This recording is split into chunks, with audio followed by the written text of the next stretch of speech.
Rombe gango. Neta wa Boniface Mukwate wa Katola na ninye Majority Chief Whip in the Assembly of Kitui. Thank you. Baitu moyaseo na kwa nito wa Dominic Mwamisi MCA wa Mudha Ward kanesi tolengi wito wa Ndawa. Asante. Neta wa Hussein wa Mwandia numete kutha obaba gube Kitui South. Nyumbani kwa 11.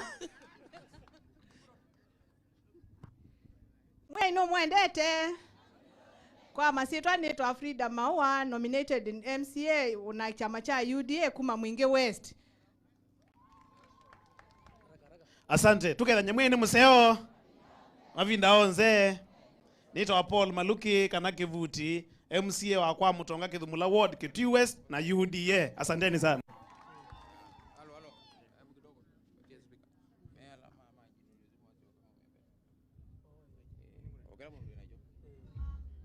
Heshimiwa kutuweka wawete izito kila winakyo uninga ni abala haraka haraka wawete izito yaku katu zange ya maito ni mobea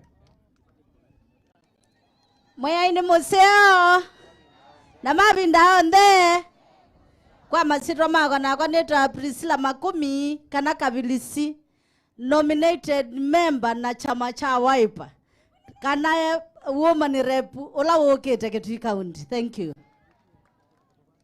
Mwaya ni museo tukethanizie nzebeni masitwa ni Charity Musyoka ni nominated ni chama cha NAK. Mwaya ni museo na mabinda onde nitwa Mheshimiwa Keluma Mheshimiwa Musakwe ward ya Mutonguni nukita Kitui County Assembly ni independent. Thank you. Assalamu alaikum.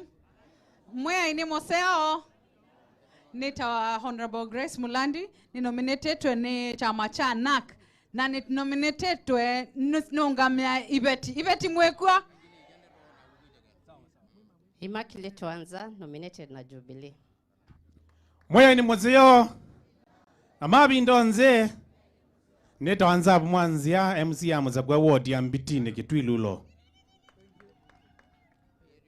Mwaya ni museo na mabinda onze kwa masito ni Mheshimiwa Kalamba Musau mwana wenyu kumaba zombe chako ni kutunga mubea kondo wa muthana na omunzi ni kondo wa Ngai kutunenga mwanya wu ni kondo wa kwikanesa ando mazombe Kitui isi yonze ni natunga mubea kondo watanu wa omunzi ni mrodi mbai ni mubea muno kondo wasio wonde nundu tekati ni mrodi mbai wasio wonde ndoneka twetina waku yana kwa yana ni ukwata kwako yana kwa yana ni mrodi anina kotabise kana ni noti ndoto yaku na ndoto niongwatia nikenda usio koneke zombe kuwa nduma Kitui East zombe mwitika ward ngainende kutoni osio na tuite kila mosio ano nze twete woni ni mrodi mbai temose kaminda asembie na kila waite maondo ma 2027 ngawizo teke ya ibindesi yabi kati wo ngai wa mumo na mwone osio na mwitha ne bindesio tende kwa samosio. Asanteni. Mwaya ni museo na mabinda onde anu manzombe muyaseo na kwa ni museo kwa masitwa nitawa Steven Katana kana Mudhale niza kwetu ebinda ya Kelly bayangu utani wondi bindambe nazo kwetu Wiper na manze langa na basio kana independent na noka kuno kutede na noka kuku na noka kuku te noka kuka kwitha imwe na nimbo dimbai ila tolele mande omokete ko kwito twa ivila ndawa ya umila na keni murondi ngwati yo kaindo niyo kama kila kya mbunge Mwingi West. Thank you. Aya ngezi kiseveni neta wa Mheshimiwa Jeremia wa Mutua wenda mbete nzo ninye MCA wa Nguni Mwingi Central. Mwaya ile museo tukethanizie nzebeni kwa masitwa ni Charity Wasami ni sakwitwa na chama cha NAK. Mama mwibo no yutu asya kaba mama Watu wa Zombe hoye. Salimieni Mudharaka juu namna mikono juu. Mimi naitwa Mudhengi Ndagara. Mimi ni MCA nimechaguliwa kule Tharaka Mugani. Sasa mimi nataka kuongea kitu kimoja peke yake, na baye utanikubalia niseme kitu kimoja. Wale watu ambao wanasema Malinga Malinga hoye, wale wanasema Mbae kwa sasa hoye, sisi tunasema kwamba Gachagua alikuja hapa akasema ati watu wasitokee kwa mikutano ya rais, lakini sisi tunamwambia yeye aliboronga miaka 2 akiwa nakula mikate na ugali State House na akakosa kufanyia wananchi kazi. Sasa anataka sisi tutoke nje ya serikali, nyinyi mnakaa ndani ya serikali. Sisi tunasema Rais William Ruto akuja hapa Ukambani na atembee sehemu zote, wanata akuja kule kwangu Tharaka. Asanteni sana. Asante sana. Mheshimiwa Faruk, utaniruhusia. Niko na vijana wangu hapa ambao wamechaguliwa na chama ya UDA na ni watoto wangu. Niliwaandika kwa CDF wakiwa wametoka university. Waseme tu kidogo ndio sasa turudishe kwa speaker. Andomaito Moyaseyo. Kwa majina naitwa Aaron Kilonzi Kasele, MCA wa Motito Kalik Ward. Mimi ndiye MCA wa Nimrod Mbai.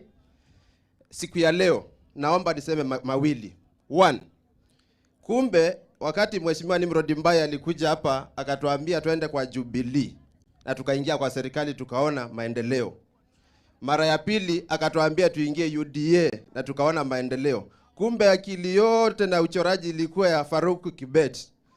Mheshimiwa, sisi tunakushukuru sana kwa kutuongozea kijana yetu, mheshimiwa yetu, kumuonyesha njia ya kuingia kwa serikali mahali kuna maendeleo. Huku kwetu baba yetu anatuonyeshaga kuingia kwa msitu, jioni tunakuja mikono mitupu. Lakini huyu kijana mdogo kutokana na akili ya Faruk Kibet atuingii kwa msitu, anaenda Nairobi, tunapata KMTC, tunapata TVET na maendeleo mingi ambazo tunasikia. Sasa mimi kama MCA wa UDA naomba wananchi sisi sote tuingie kwa hii serikali, lakini najua already Kitui East tuko locked. Mheshimiwa Faruk, ukirudi kwa rais umwambie Kitui East iko locked. Asanteni sana. Aya, asanteni. Ngedi inzebene mwiya ini museo na mabinda onde. Kwa majina naitwa Joseph Musyoka Mbite ama Mamen, MCA kutoka Nzambani Ward. Watu yetu ya Zombe na Kitui East mpo? Tio tuini Faruku na Kibeti na timu yake wadhie. Kusasa usilale, lale lale, kusasa usilale, bado ndonenge na mongo ndonenge mbano mapamba, bado Naruto usilale, lale lale, Naruto. Onyesha Faruk, bado mapambano. Asanteni. Mheshimiwa Faruk na mheshimiwa wengine Kawaya, sisi ni vijana wa Nimrod. Tumetoka university akatuajiri kwa CDF. 2022 watatu tukasema tunataka kusimama MCA. Huyu Malinga akasimama hapa Zombe Mwiteka akachukua na chama ya UDA. Mheshimiwa Kana ambaye ametoka hapa akasimama Motito Kaliku na chama ya UDA akachukua. Mheshimiwa Mameni mimi hapa nikasimama Nzambani na chama ya UDA nikachukua. Huyu jameni huko sasa anaweza ama hawezi? Sasa nyinyi tunawaambia mkiwa Nairobi. Huyu mkimuona Nairobi mjue vijana wake hapa ni gangari. Akishikilia Mheshimiwa Ruto, huyu kwa sasa akishikilia Mheshimiwa Ruto pale National Assembly na kule Nairobi, sisi vijana wake tunamshikilia na tunashikilia Mheshimiwa Ruto huku mashinani. Ama watu wetu mnasema aje? Nemotonga mobeano ndo alami? Nemotonga mobeano ndo TVET? Nemwani Huduma Center? Nemwani Medical College? Mnasema oye! 10 bila break! 10 bila break! Asante. Asante sana. Ando maitu ekini mbugethi sitwani ya Yesu mwiya ine museo. Tukethanise banze bene mwiya ine museo. Na mabinda onze. Asante. Kwanza nachukua nafasi hii nikaribishe wageni wote wale wametembea hapa Kitui East. Majina naitwa Laban Malinga Munyao. Nimechaguliwa na chama ya UDA hapa. Na vile waheshimiwa wameongea, sisi ni watoto wa Nimrod. Na tuliweza kusikia vile Kenya inataka. vile Faruku amesema hapa, hii Kenya itaki ukabila. Na kuna ule mtu wa Shears alikuja hapa akasema kura ya Wakamba haitoshi. Si alisema haitoshi? Si kura ya Wakamba inatosha. Tutapea Rais William Samoei Ruto.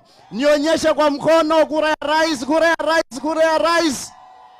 Faruku, umeona hapa tumefunga kura zote, tutapea Rais Daktari William Samoei Ruto. Andumaito mazombe, andumaito Kitui East.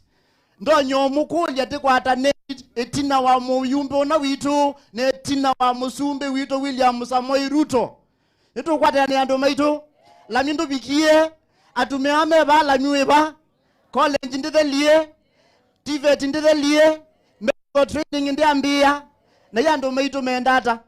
Tekwenda kuthukumwe, na sasi awesi yabikai, atumeame bozi ndone siasoba. Ithi tandu Kitui East ndo nyomukuli andu maitu tekwate ni musumbi kula. Na Mheshimiwa Speaker, tuko na mpango. Hata sisi tuko na mpango watu wa UDA. Au MCA watu wametoka hapa, naomba muingie UDA all of you. Tutawapea ticket kila mmoja, tunataka tukua na majority katika County Assembly ya Kitui. Mungu awabariki, asanteni. Asante sana waheshimiwa MCA wetu. Naomba niweze kukaribisha wageni waliokuja hapa wakiwa wameandamana na Deputy President, na kukaribisha sana Mheshimiwa Joshua Mwalio, MP Masinga, karibu sana Kitui. Mheshimiwa Fabian, karibu sana Kitui. Senator Aaron Cheriot, karibu sana Kitui. Mheshimiwa Mutuse, karibu sana Kitui. Mheshimiwa Owen Baya, karibu sana Kitui. Mheshimiwa Kawaya, karibu sana Kitui. And of course, Generali mwenyewe Faruk Kibet, karibu sana Kitui. Mimi kwa majina naitwa Kevin Kinengo Katisia. Mimi ni speaker wa bunge ya Kitui. Bwana Faruk, wacha nikwambie kitu kimoja. Mimi pia ni mtoto wa Nimrod. Manake nilipokuwa nachaguliwa kama speaker, huyo Mheshimiwa Mameni ule ameongea pale wa Nzambani wa UDA ndiye alikuwa proposer wangu. Naye Mheshimiwa Malinga MCA wa hapa alikuwa seconder. Na MCA wengine wote wakanipigia kura nikakuwa speaker. Kwa hivyo mimi ni mtoto wa kuzaza. Alinizaa kupitia kwa Malinga and Mameni. Nataka kusema jambo moja kwamba UDA pale Kitui County Assembly kuna 6 MCAs. Na wote wakiwa 6 wananiunga mkono 100 juu ya 100. Kwa hivyo asante sana. Naye Mheshimiwa Nimrod aliwaambia kwamba mpaka wanichunge. Unajua Bwana Faruk, sisi tulipoenda pale Ikulu tulikuwa na MCA 44. Tulikuja huku tukaanza kupatiwa vitisho. Kwanza mimi nikaambiwa nitatolewa. Lakini mimi nikasema kuenda venye kutaenda lazima tuunge serikali iliyoko sasa mkono ndiweze kufanyia watu wetu kazi. Kwa hivyo MCA wengi wa Kitui County Assembly na mimi nikiwa hapo tumeamua ya kwamba tutaunga mkono President William Samoei Ruto na timu yake aweze kuleta maendeleo Ukambani. Na hapa pia nyumbani Bwana Faruk, ndio uambie rais, sisi pia kama bunge tunaunga mkono pia gavana wetu. Deputy governor ako hapa, tutaunga mkono serikali ya county na pia tuunge mkono serikali iliyo juu. Kwa hivyo safari hii ya maendeleo tuko na nyinyi hapo sambamba hapo. Tutaachana. Mungu atubariki sana. Mheshimiwa kuzaza. Ngaiya kwa adhime tukazukuma tuyungu waku na ndo mazombe Kitui East ingona nombe ndete mbaito. Kuzaza ona kabaka kuna mondo nondo wenyu. Mumwendete. Kwa ni mubea muno sabali ni ya Deputy President. Ukamba uonze mbaito yanzie kukwa nyunzombe. Ni nyumambe. Ipo tangi imba kofi.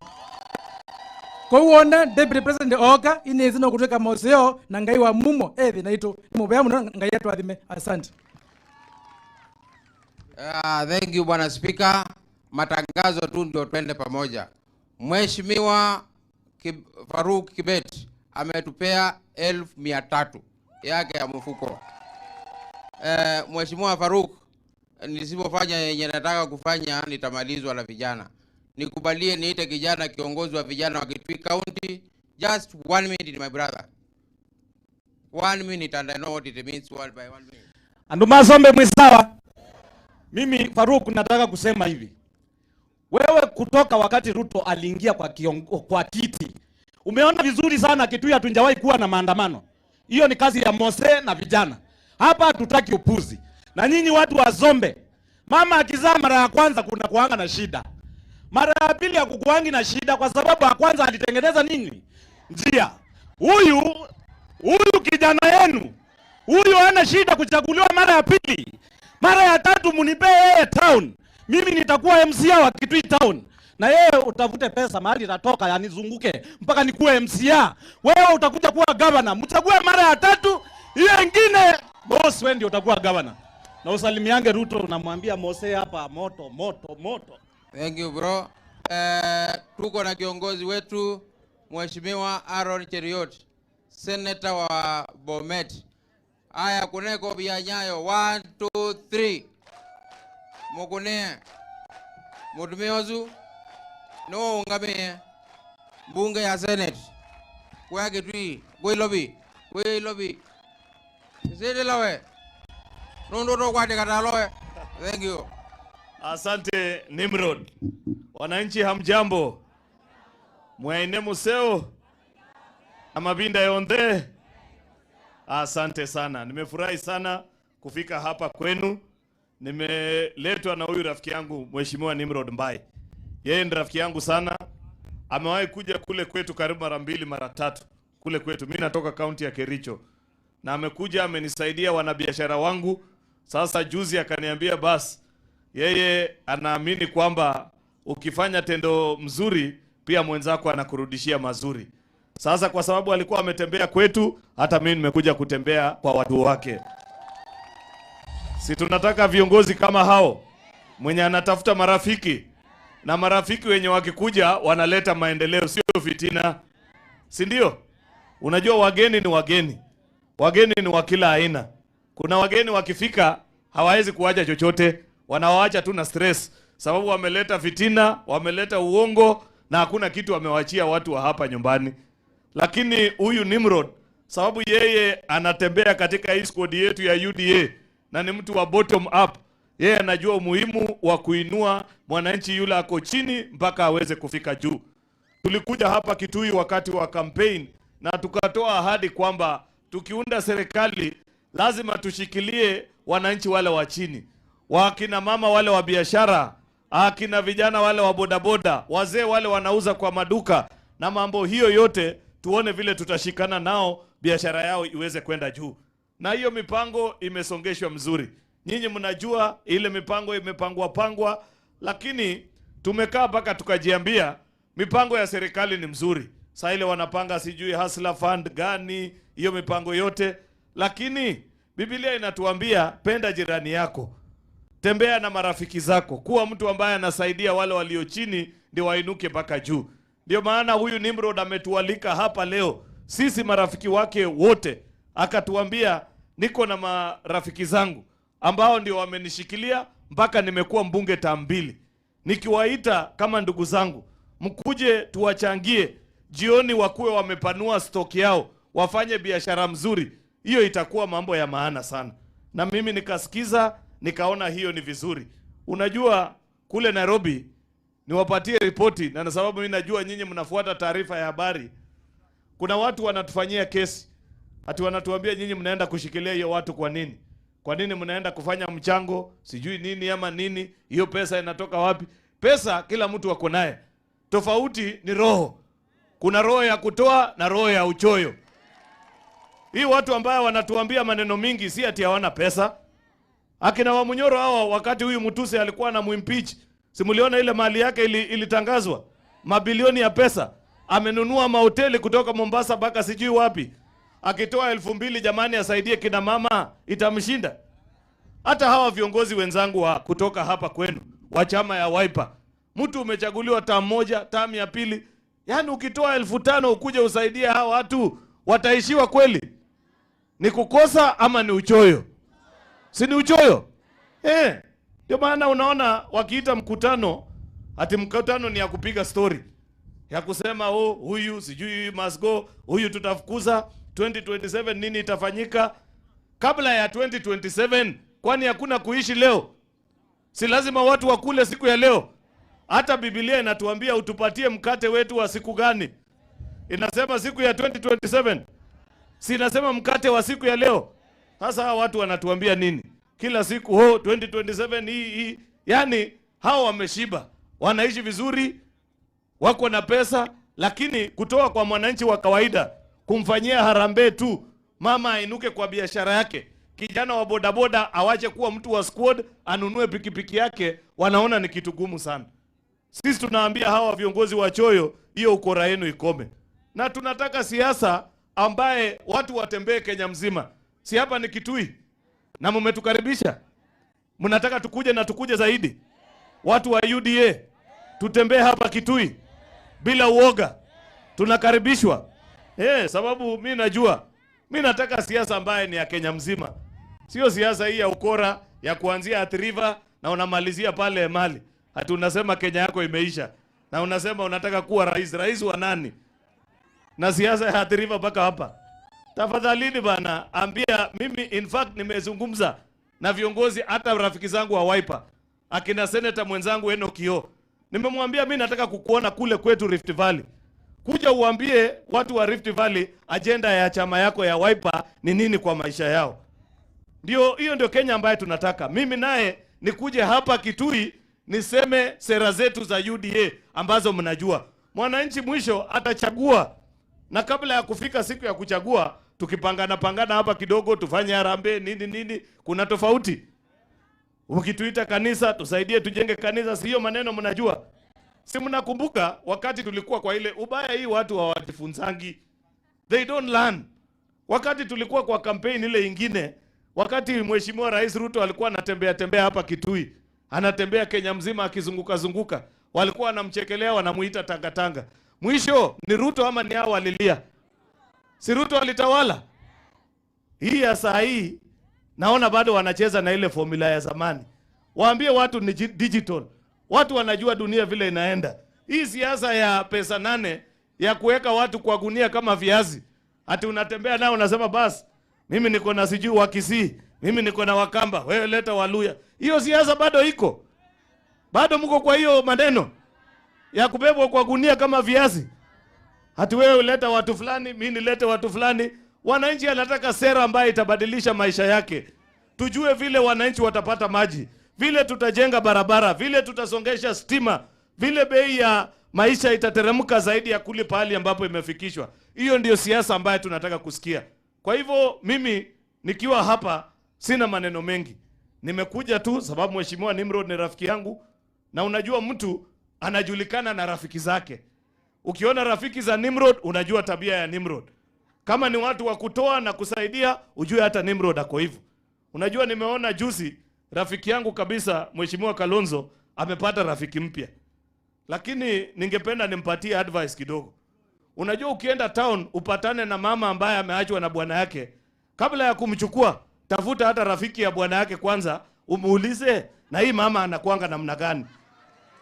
Huyu wa Munyoro, unaona huyu wa Munyoro, ile maneno atafanyia Kalonzo hajui saa hii. Usitembee tu town unapatana na mtu na ujui ule alifukuza, mtu ambaye amefukuzwa na 90% ya bunge yote. National Assembly amefukuza na wabunge 310 out of 349. Senate, maseneta 60 kati ya 67 walifukuza yeye. Halafu wanakuja hapa kutudanganya. Na unajua ule mtu mchungane na yeye. Ukimwona amevaa nguo unafikiri yako sawa, lakini kichwa haiko sawa. Ule ni mwenda wazimu, ni nguo peke yake bado imebakia. Alikuja hapa Kitui town akawaambia nyinyi kura yenu ni kidogo, amuhitaji chochote kwa serikali, alafu sasa ati anajifanya ndio rafiki mkubwa wenu. Ashindwe asishindwe. Hata kama ni kutafuta urais, huwezi kuchukua tu mtu yoyote ati akuwe rafiki yako ule anapatikana. Biblia inatuambia watu wawili hawawezi kutembea pamoja bila kuelewana. Muniambie kabisa ile siasa ya Kalonzo vile nyinyi mnajua na siasa ya Wamunyoro, kuna pahali inaelewana? Kuna pahali inaelewana? Hata nyinyi tabia zenu na tabia ya huyu mtu ya Wamunyoro, kuna pahali mnaelewana? Nyinyi ni watu wa haki, nyinyi ni watu wa kuzungumza ukweli. Huyu ni muongo hata kushinda shetani. Leo anasema hii, kesho anabadilika. Leo anatusi Wakamba, kesho anajifanya yeye ndio rafiki yao mkubwa. Tafadhalini chungadeni na wakora kama hao, wasilete siasa ya fitina na uongo hapa. Tunataka nchi ambaye Wakenya wanafanya siasa Kenya mzima. Mtu wazunguke ifunguliwe. Mtu akitaka kwenda popote aende bila mambo ya kutishwa tishwa. Hii mambo ya kujifungia kwa kona na ubroka ati unasema usikuje mahali fulani, hiyo maneno hatutaki. Tunataka Kenya moja ambaye tunapendana. Kule kwetu pahali mimi natoka, Wakamba ni wengi sana, wanafanya biashara, wengine wameolewa huko, wengine wameoa. That is the kind of country ambaye tunataka. Nchi ambaye tunaishi bila mambo ya kutishana kwa mambo ya ukabila, fitina na uongo. Na kama unaona wewe unataka kuongoza taifa la Kenya, uza sera. Sema Ruto amefanya hii, lakini mimi ingekuwa mimi ningefanya zaidi ya hiyo, singefanya hii na hii. Lakini sio maneno ya fitina na uongo hii itafanyika. In any case, kwani sisi ni wageni kwenu? Si mnajua hii viongozi wote tangu waingie kwa uongozi, mnajua ni nani hajawahi jenga kitu kwake, nani amejenga kitu kwake. Mnajua ni nani ambaye hawezi saidia mtu yoyote. Kazi yao ni kuchukua tu, hakuna siku hata moja watawahi waletea. Kwa hayo mengi na machache, sitaki kusema zaidi ya hapo. Mimi nimetembea, sijakuja vibaya sana pia.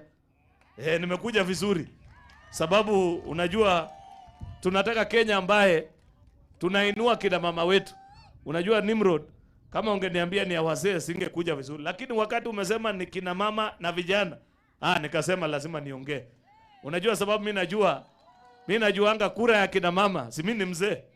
Lakini mimi najua Nimrod, waja nikuambie siri. Kura ya kina mama inakuanga shua sana. Ya wazee inapiganga kona za ingine. Si mimi ni mzee mwenzenu, waja niseme ukweli. Lakini kina mama wanapenda na wanasema huyu mtu amesimama na haki na atembee na sisi vile inafaa. Sitaki kusema zaidi ya hapo.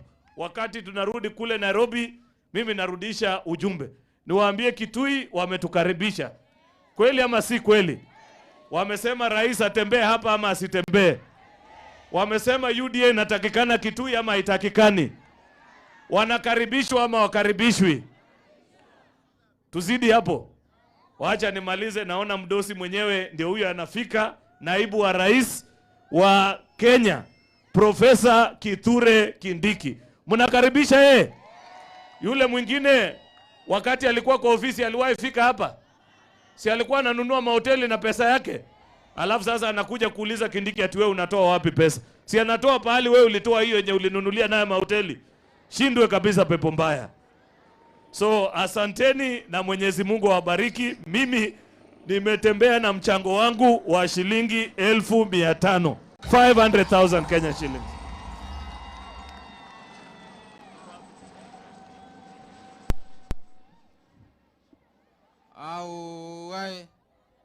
Auai. Andomeido ngawiro dimozio.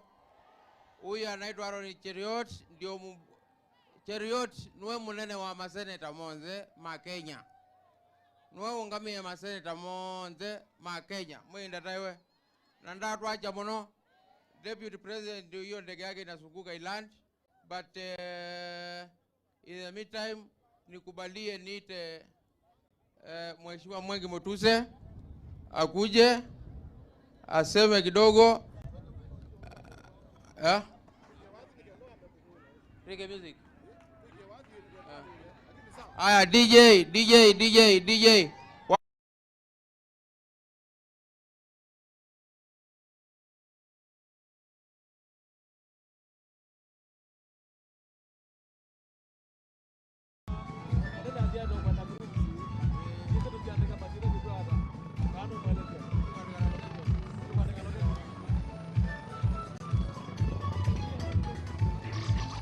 MC. Haya, DJ.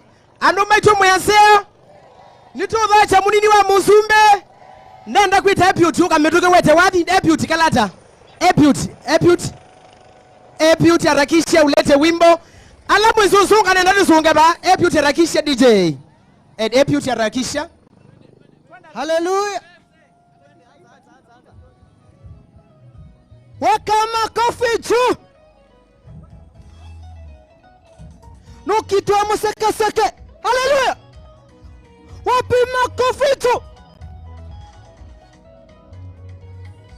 Yesu niwe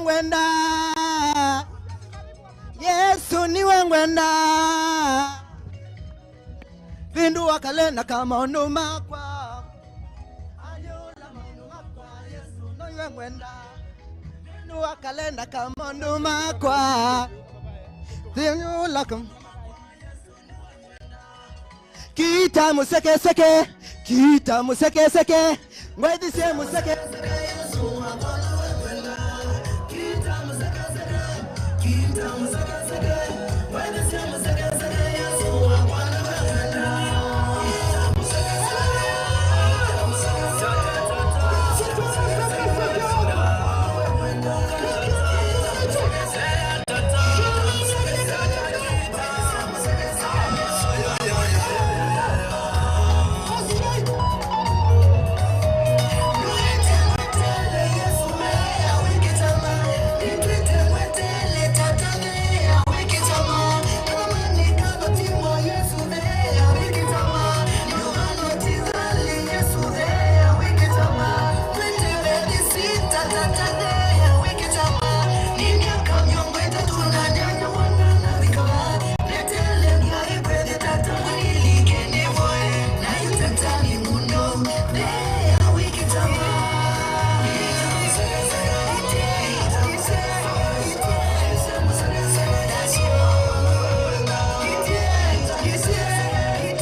Wacha nipe mutuse. Haya, ukaiko huko kubenika namba ka munene oke. Ukainyondala mwe maemani. Twende kazi DJ.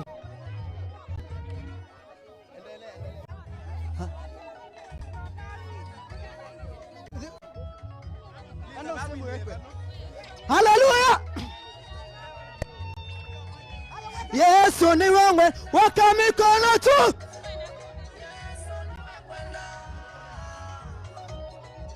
Thinu wakalenda kamono makwa Aliola mono makwa Yesu na wengwenda Thinu wakalenda Waka makofi Wape shangwe.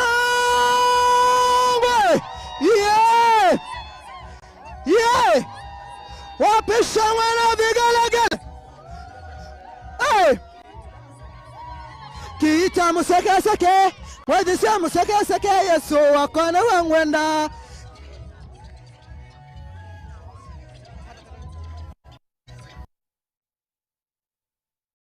Karibu sana. Weka mikono juu kila mtu hivi. Twende hivi kila mtu, kila mtu, kila mtu. Twende mikono. Sungusha mikono vizuri kila mtu. Twende hivi.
Aya, tuwa tuambe dhumwa, tudhumwa. Sorry. Alive, eh?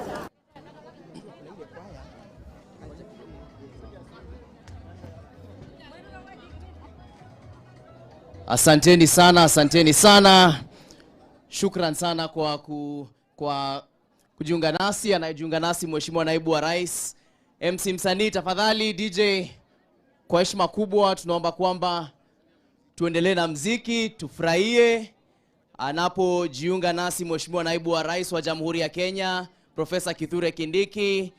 Tafadhali DJ, tunaomba kibao tupate kufurahia, tujisherekee kwa sababu ni siku yetu. Asante.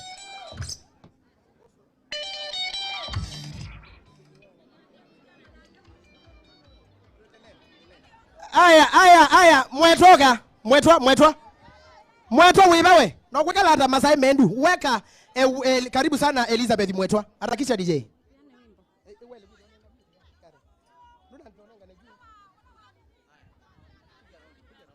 Yes, Mwetwa tita uyumba ni tenesa. Nenda kuita ula mwana wakuwe ya chama ruwasoka. Harakisha wasa. DJ.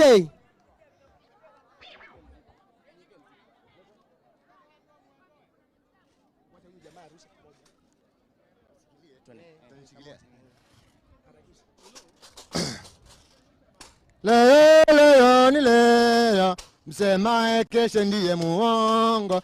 Leo ni leo, msemae kesho ndiye muongo. Watu wa Sombe tunafurahia kwa kumuona Kindiki. Watu wa Sombe tunafurahia.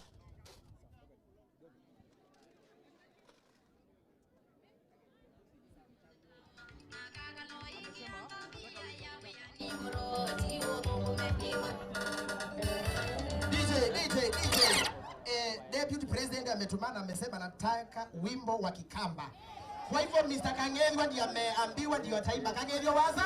Ndio waza kuone munini wa Musumbe winoga. Kang'ethwa na wewe. Waza Kang'ethwa wewe. Ukamwa waza siwono wa this state house ukamwa. Na musili la waza ni wazili sio waza. Nini wazili? Aya okay to that. Muo mudenge. Tia inge atiti mo dhoga ndio kazidi sana waza.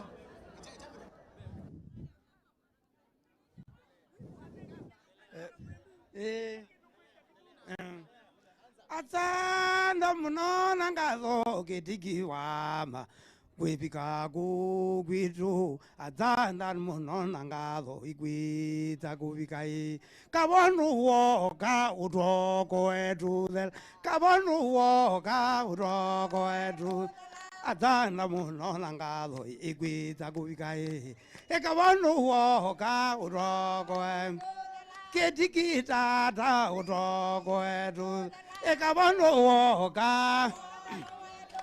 atanda munona ngalo igwita kuikae kabano woka roko edu kabano woka atanda munona ngalo ketikita ta kuita kuika kabano woka eketikita ta eketiki baba kabano woka adana munona ngalo tata mwaigwita kuvikai kabanu woka ngutumangethye ketikindongoi ukakethye mutumbi ngutumangethye ketukundongoi ukakethye mutumbi lutondongoi nomwianetha twinake mweleveni 2027 twinake mweleveni tikamunuva kitwizitini twonio tongothya kavanu woka kavanu tata kavanu woka adzanda munona ngalo igwita kuvika kavanu woka kentikitata simba wingu nondukile mbayani muroti simba wingu nondukile mweshimiwa ni muroti ungama woneke niwe twene ketwiziti nandukavingile ketikindongo indurutuvie mwanoye ni mwana munini asutuotuviwa kavonu woka utokoedo ketikitata kavanu wokae adhala munona ngavo igwita kuikae kavanu tata Tikwasa tafadhali. kavanu woka adhala munona ngavo igwita kuikae ketikitata kwedu ketikivava ngutumangethye kuya kweluto imukethyengethyetwe omwianetha 2027 twinake mweleveni tikamunuva kitwizitini twonie ndongo kavanu woka kavanu tata kavanu woka we adzanda muno ngalo igwita kuvika ketikitata utoko etu ketikitata kavanu woka ukenditata ketikitata kavanu woka adzanda muno ngalo ogwita kuvika ngotonga ndayana ngalo ogwita kuvika kavanu woka ketikitata kavanu woka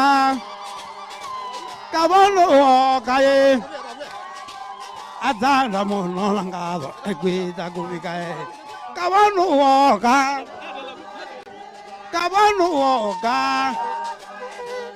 adzanda muno ngalo igwita kuvika kavanu woka ketikitata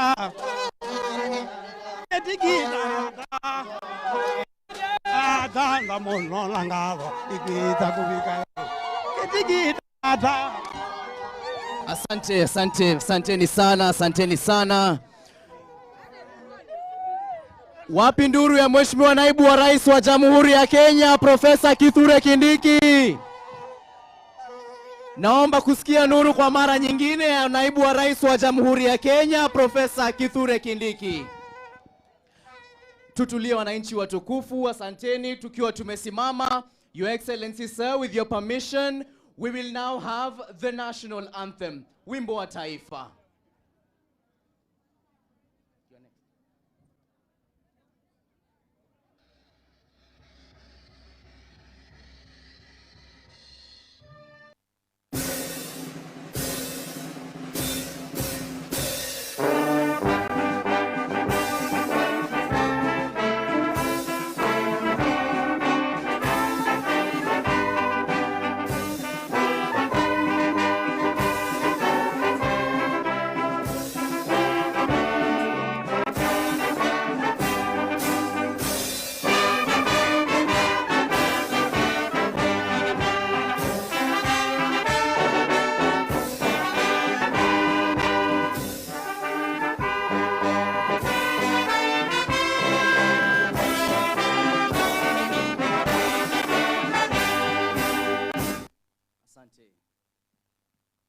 Tunaweza tukaketi. Your Excellency, prior to your arrival, we did have a prayer. Therefore, at this juncture, wananchi watu tulikuwa tumejipanga. Iko marafiki ya mheshimiwa wetu wa hapa, Bwana Nimrod Mbai. Naomba nduru yake kwa heshima kubwa. Asanteni sana. Your Excellency, sir, with your permission at this juncture, I will now invite the area member of parliament, Honorable Nimrod Mbai, who will then invite you, Your Excellency, sir. Thank you. Karibu mheshimiwa.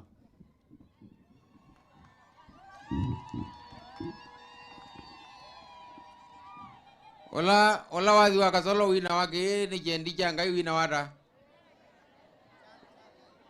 Kedi jendi jangai. Kedi jendi jangai. DJ uko na hiyo wimbo. Ukitafuta wapi kangezwa. Kangezwa uko jemonene na wazi umwe. Kula mukali saidi. Waambi otwe.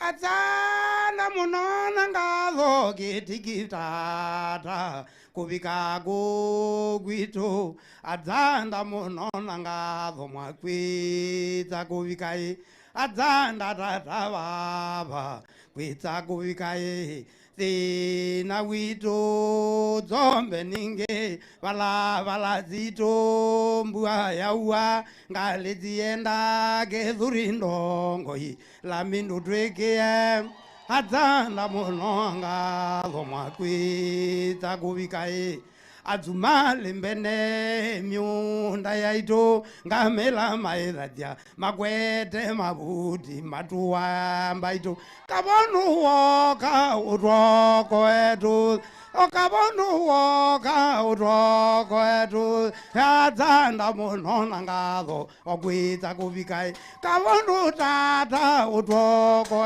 eku ngutumangedye ulwagedye ukagedye mutumbe luto mutongoi nomwianeza 2027 twenake mweleveni tika munuva kedwizidi nitoni endongoja kabonu woka utoko etu kabonu tata utoko etu kabonu woka utoko etu adzanda munona ngalo kubika gwito kabonu woka utoko mwejime wambayi ungama woneke ukira woneke ulata kweze ndauka kone mwangu momane ndana tamwene mwangu momane tata ndana tamwene kitikindongo yi ndutuzuvie mwano ni mwana munini atsuviwa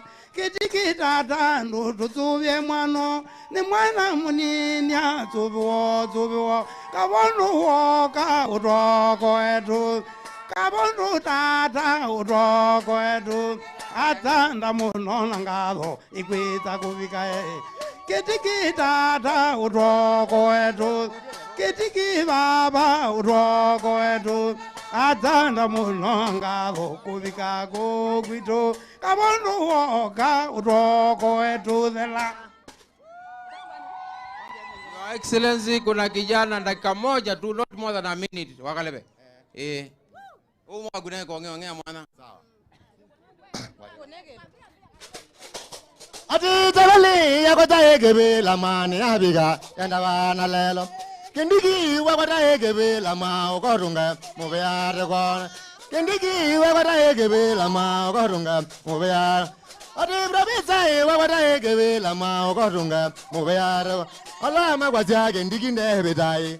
Ukamwewa gula jodala. Allah magwaja kendigi ndebedai. Ukamwewa gula jodala.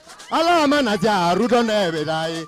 Ukamwewa gula jodala. Allah manaja rudo nebedai. Ukamwewa gula jodala. Allah manaja imbai nebedai. Ukamwewa gula jodala. Allah manaja kendigi nebedai. Ukamwewa gula jodala. Haya, asante Wakalebe. Your Excellency, huyo kijana anaitwa Wakalebe na ni noma sana. Nikubalie niite kiongozi wetu organizing secretary wa chama chetu cha UDA, ni mtoto yetu hapa, Mheshimiwa Kawaya. Engineer Vincent Musyoka aka Kawaya. Kawaya tumekuja naye mara mingi hapa, mnamjua.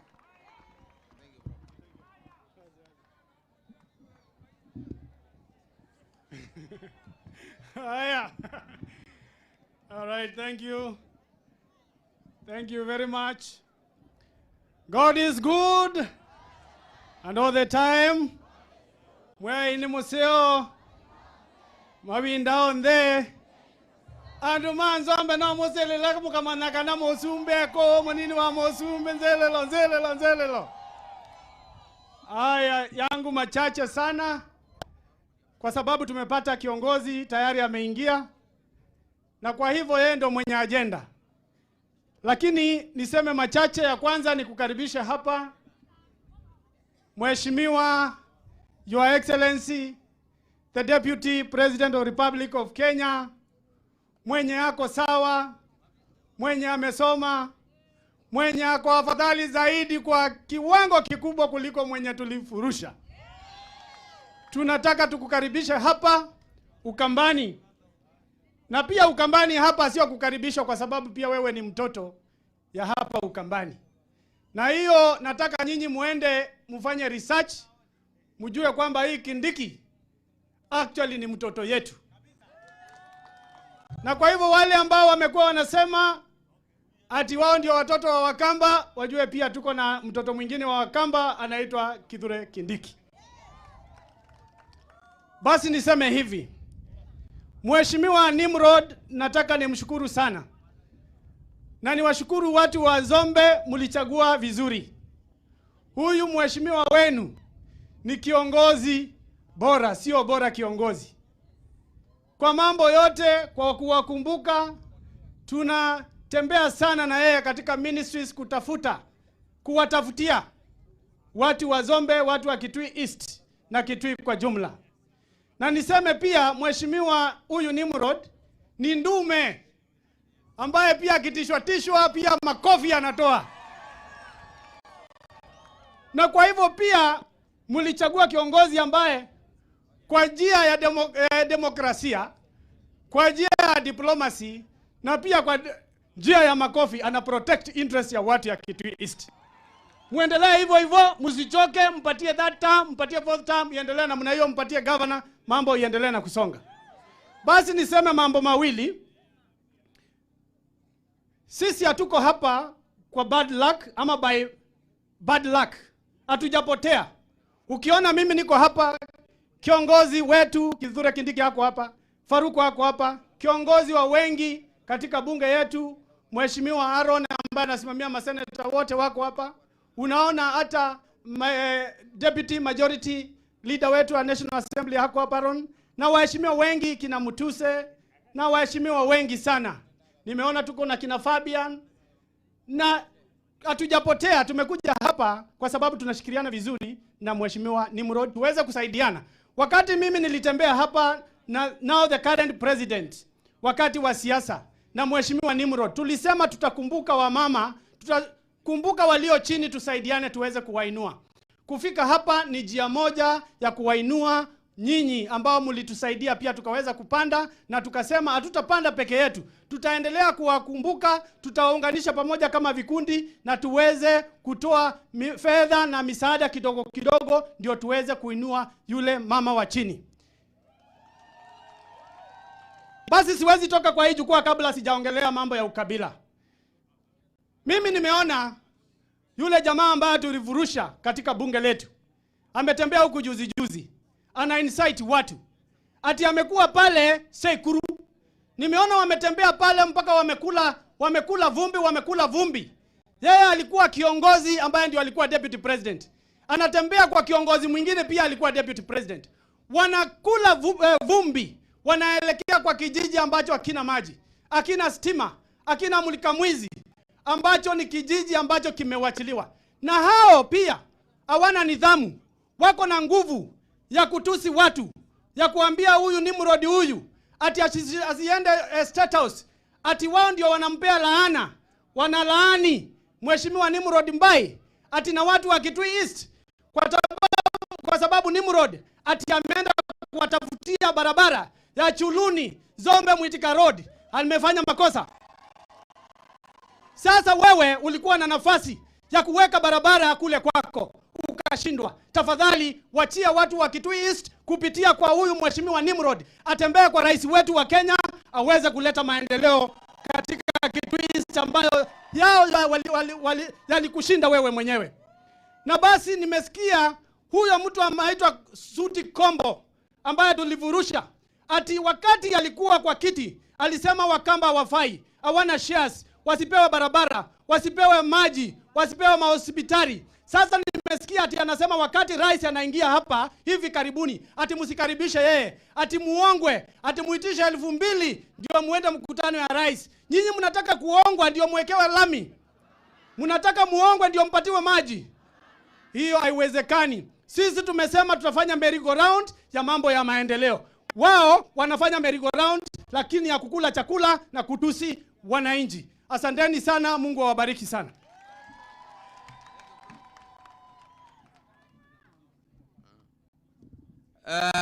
Thank you Kawaya. Kawaya ni sini ya kwangu, amechapa tamu 3, mimi niko na ya pili. Sini mdosi yangu.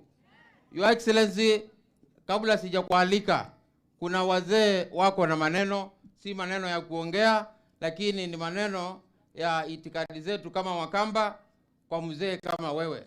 Kwa hivyo wale wazee tulikuwa tumepanga, jaribuni mufike. Jo kasibu kadenge ndize mzee mbetu kaneba kana ukatata.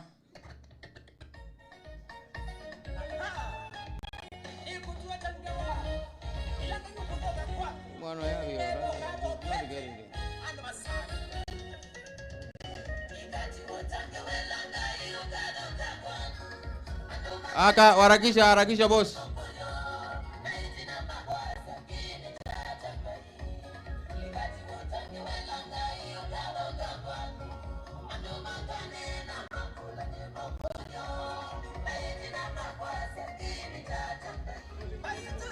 Aya, wacha nimuombe mzee Kadhenge kula umukabidhi ama ulifanya ile mambo mzee mlikuwa mmepanga, na mumwambie ile kitu mlikuwa mnafikiria.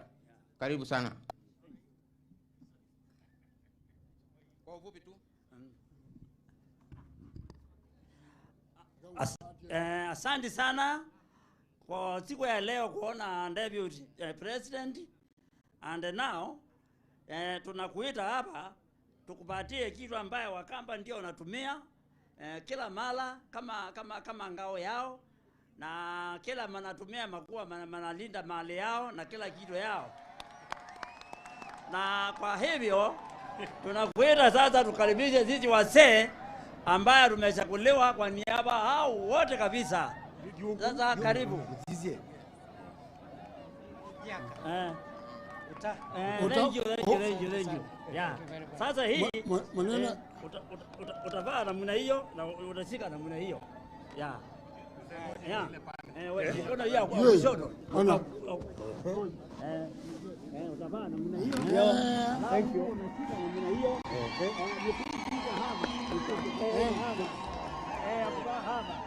Hapa ila tunaweza kusema lele ile bana peleka mbali.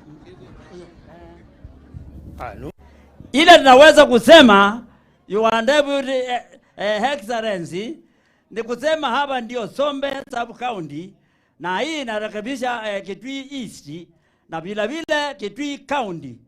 Ni kupatia wewe yumbi upelekee our Excellency President, waambie watu wa Kitui, watu wa Sombe County, watu wa Mutito North, tunasema neno moja ambaye inaitwa kubali na kubanya. Kupali na kubanya. Ile tunaambiwa ni mheshimiwa wetu, ile tunaambiwa ni president wetu, ile tunaambiwa ni viongozi wetu, tunakubali na tunapanya. Mwambie hakuna wazi ni kubali na kubanya. Sasa hiyo ndio tunazungumza huko mashambani. Yeah, thank you. Kubali na kubanya. Kanenge fula. Asante kanenge. Nitaya na sisi alijibu. Okay. Thank you. Neno ni hiyo. Koma kanza na kazi boka tulio. Yeah. Ruto tena. Ruto tena. Ningeomba mtu mwenye anasaidia Deputy President achukue hii mali yake amweke, kwa sababu nataka kumuomba sasa akuja tuongeleshe. Haya, kuja Your Excellency, unaweza kuja na mshale wako. Nataka tutulie. Mheshimiwa Mutuse, my brother, kani kamwana kaa kwa ninye nongamea harusi yangai katwa anake betiki kwendo thi.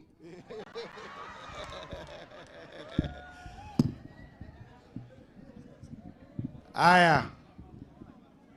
Naibu wa Rais wa Jamhuri ya Kenya, Mheshimiwa Profesa Kithure Kindiki, viongozi ambao tumeambatana na wao wakiwemo Aaron Cheriot, kiongozi wetu pale Senate, Sir Faruk Kibet na wabunge wote wale wamekuja hapa, viongozi kina mama, wazee na vijana wa hapa Kitui East. God is good and all the time.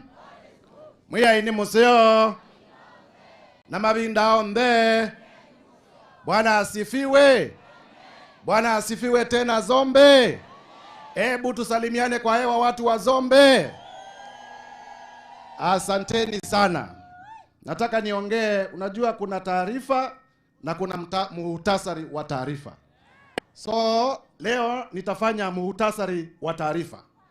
Watu wa Zombe, tumekuja hapa hii leo kwa mpango, kwa sababu hapa Zombe mulichagua ndugu yangu Nimrod Mbai ambaye ni kiongozi shupavu ambaye anawapenda kutoka kwa roho yake.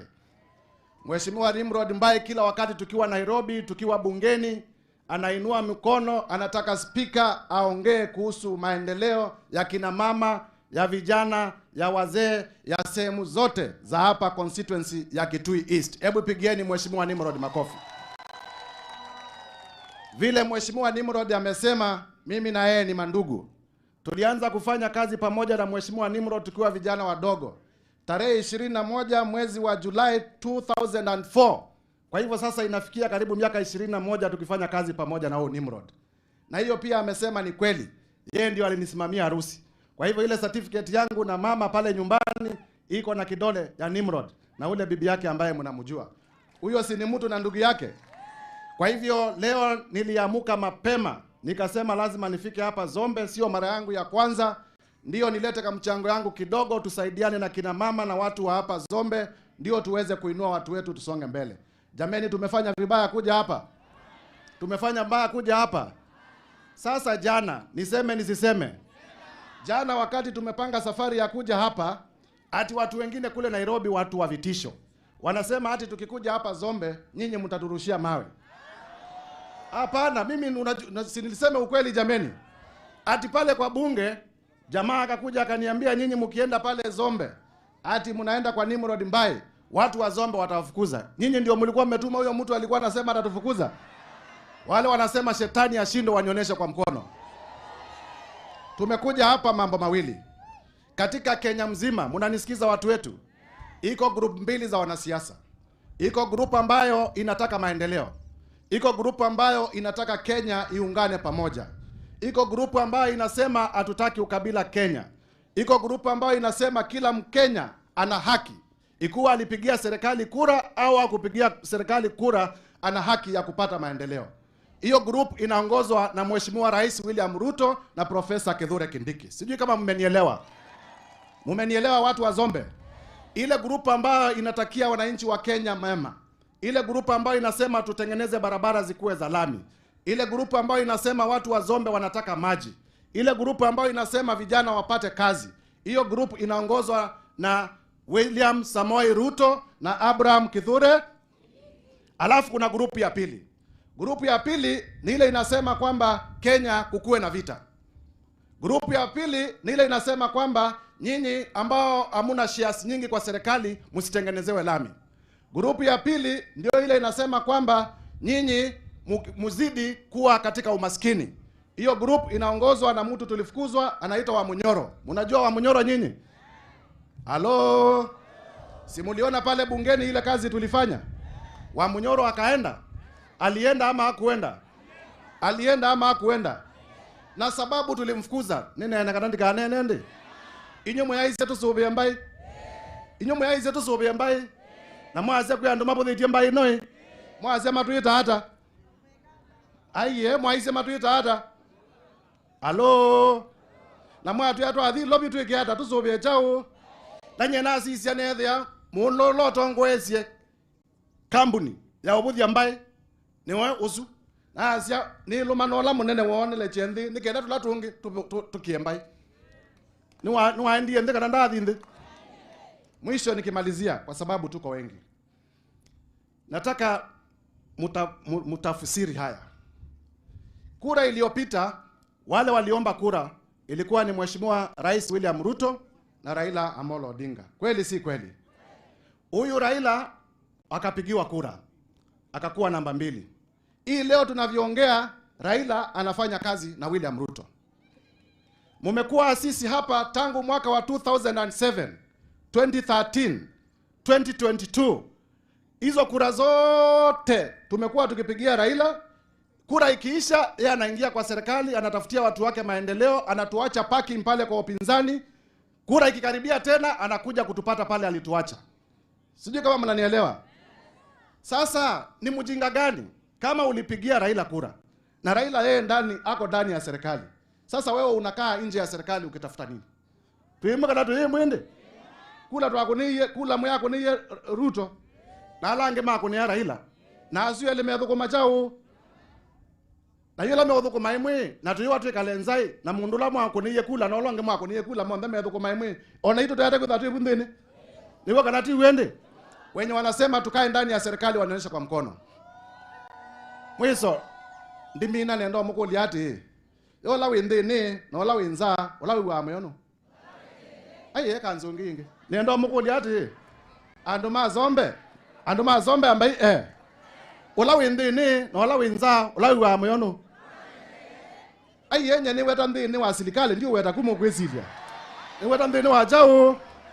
Ndio weta ndene wesumuke gata. Kwa nendo mukuli ando maito twekaleba. Twekaleba. Na mweso bya Nimrodi na mweso bya William Ruto onake mwengitio wozobewa. In fact umau wako umete bazombe ezela mutomo igaratu athike komboliko yake bwezi obane chao nimo utoboya nimo nena na ndo monde malika serikali ni nikaenda tusonge tu yemwe. Alafu nimesikia kesho huyu wa Munyoro ndugu yetu Kalonzo wanaenda huko Kibwezi. Vile tumesema Kenya ni demokrasia. Tunataka viongozi wote watembee Kenya mzima. Si ndio maana hata sisi tumekuja hapa. Kila mtu atembee. Lakini tuwaulize tutembee kwa heshima. Vile tumeongea hapa mmesikia tukitusi mtu yote? Ni mmesikia tukitusi mtu yote? Hata wao watembee kwa heshima. Watembee kwa heshima, Kenya ni demokrasia. Mtu akileta matusi hatupendi. Matusi hatupe. Asanteni sana watu wa Zombe. Tutarudi hapa tena tukuje kufanya kazi.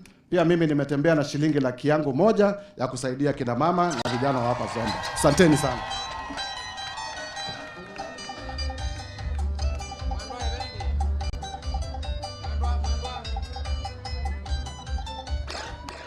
Aya. Mutumio ndamata biondo itawa. You next. Tidhocha munene indu bindwa. Lakini kabla hatujakukaribisha rais William Deputy President, nataka uone picha ya Kitui East. Hata ukiangalia nyuso vile inakaa. Every constituency, every ward, tuko na wards 151 na kila ward iko na watu 5 hapa. Polling station, out of 151 polling stations, each polling station is represented by 5 members ambao ni viongozi. Na hao watu walinipatia ruhusa nifanye kazi na Rais William Ruto. Kanadende. So nataka tupatie ujumbe kwa Deputy President, akaambie President ya kwamba Nimrod mimi niliona akiambiwa na watu wake afanye kazi na wewe. Nenda tuogelie moko na tuosele la tutumani mwini wa Muzumbe kana mimi kama Nimrod watu wangu walimenipea ruhusa ya kufanya na William Ruto na Mheshimiwa Kindiki. Nionyeshe kwa mkono.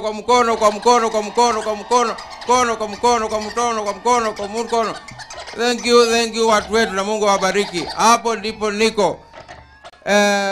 Niko na bahati kubwa. Sijui kama ni robo ya anga ya kuona tindo. Yeah, that's the only yango ya Deputy President. Ona ngarawe. Your Excellency, wacha nikukaribisha kwa heshima zote. Hawa ni ndugu zako, ukuje uongee na wao.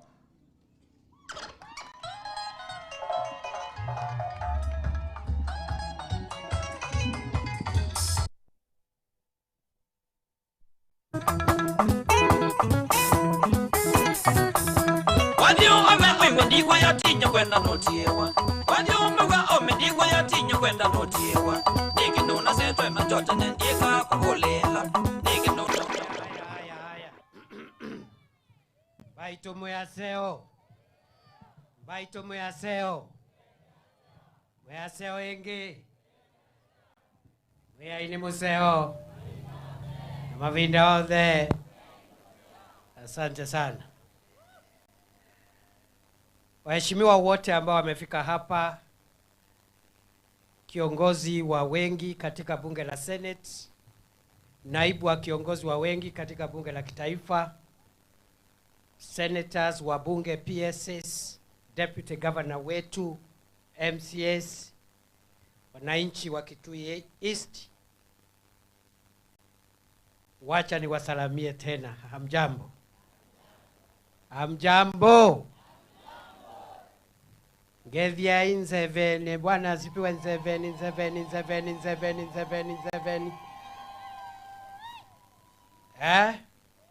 Hao watu wameketi hapa hawajui nzeveni nini? Wanajua nzeve? Si ni mimi tu na nyinyi tunajua nzeveni nini? Kwa wale ambao ni wageni area hii, mimi niko nyumbani. Hii ni dunia yangu hii, natoka hapa kwa jirani. Ndio kanatigwa? Si ni kweli? Si mimi ni jirani? Na tumesema safari hii majirani lazima tutembee pamoja. Ama namna gani? Kwa hivyo mimi nimeshukuru vile nimerudi hapa nyumbani. Tulikuwa hapa wakati wa campaign tukiwa na Mheshimiwa Nimrod ambaye amekuwa rafiki mkubwa wa Rais William Ruto na mimi na sisi zote. Ndio umeona tumekuja kwa wingi. Kwa sababu Nimrod ni kiongozi wa heshima, ako na msimamo na anakaa na watu wake kila wakati, na kwa hivyo tunamheshimu. Akiwa na jambo kama hili lazima tuwe tumshikilie, tusimame na yeye na tusimame na watu yake. Si namna hiyo? Niseme ya kwamba wacha tu kwa njia ya ufupi, kwa sababu viongozi ni wengi na tungetaka tumalize mapema ndio mrudi katika shughuli zenu. Wengine wametoka mbali. Si ni kweli? Hii Kitui East ni kubwa na pana. Wengine wametoka mbali. Tumalize mapema ndio tuendelee na shughuli zile zingine na tufike nyumbani mapema. Niseme ya kwamba nimekuja hapa kwa niaba ya Rais wetu William Ruto. Nimemwambia nakuja hapa, akanituma na salamu. Akaniambia niwasalamie na nawapenda na wanapangana na Nimrod ndio akuje hapa atembea hapa Kitui East. Mungetaka rais atembea hapa Kitui East? Akuja asikuje? Nimukuthokia Musumbe witu. Mwani aina moko mama kuwa very good. Asante sana. So nitamwambia mmepokea salamu na mmesema atembea hapa. Wacha kwa ufupi nieleze mahali tumefikisha mambo ya ujenzi wa taifa letu, kwa sababu sasa imekuwa miaka 2.5 tangu mpige kura ya kuchagua viongozi, na kila kiongozi, MCA, mbunge, senator, governor, rais, lazima kila kiongozi amechaguliwa atoe progress report mahali amefikisha kazi yake. Si mnajua Nimrod kuna ile kazi amefanya mpaka saa hii? Si kuna ingine imebaki atafanya, kwa sababu bado tuko na miaka 2.5. Kwa hivyo pia sisi katika serikali kuu, kwa niaba ya Rais William Ruto, nataka niseme siku ile kura imepigwa ndio William Ruto akuwe rais, uchumi wetu ulikuwa umeharibika zaidi, mahali ambapo haijafika tena. Ni kwa sababu ya ugonjwa wa corona.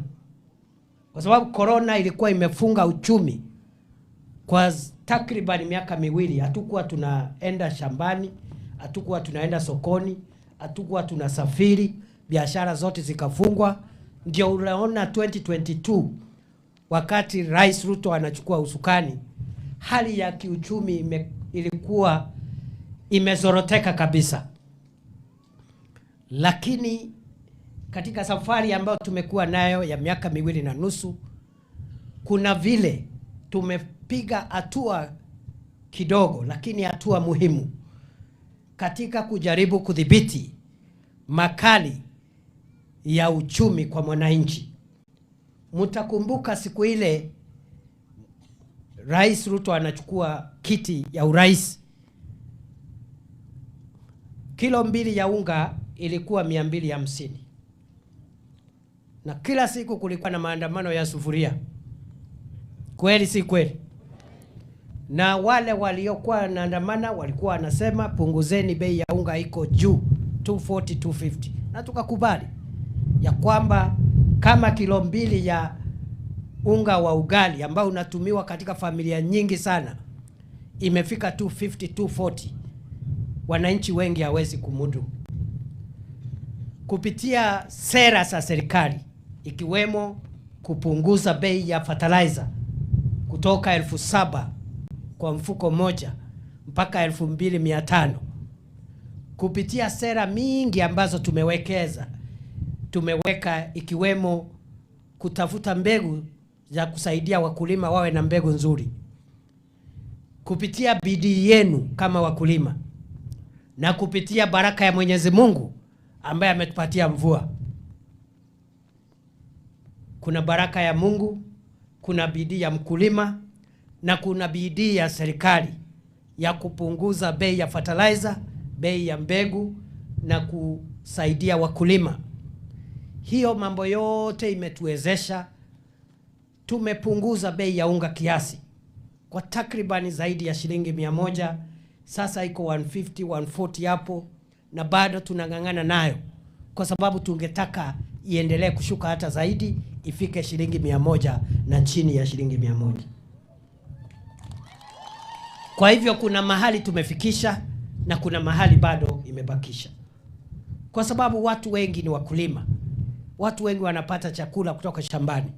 Lazima tuendelee na vita dhidi ya njaa, vita dhidi ya bei ya unga na vyakula muhimu vipungue. Hiyo 2022 September, lita moja ya petroli, wale wanajua watakwambia ilikuwa 217 siku hiyo. Lita moja 217. Kila mwezi tumeweka pesa ya serikali ya kusaidia kupunguza bei ya petroli, ndio mwananchi wa kawaida asiumie mashinani. Imeshuka kutoka 217 mahali ilikuwa, inashuka na shilingi 3, shilingi 2, shilingi 4, shilingi 5, shilingi 2 kila mwezi. Sasa iko 174, takriban shilingi 43 cumulative reduction of the price of fuel per liter in the last 2 years from 217 shillings a liter to 174 shillings, 43 shillings reduction. We are still struggling to make sure we reduce the cost of petrol even further. Vile vile, mnajua ya kwamba kuna ile mambo tumefanya ya kuboresha bei ya maziwa.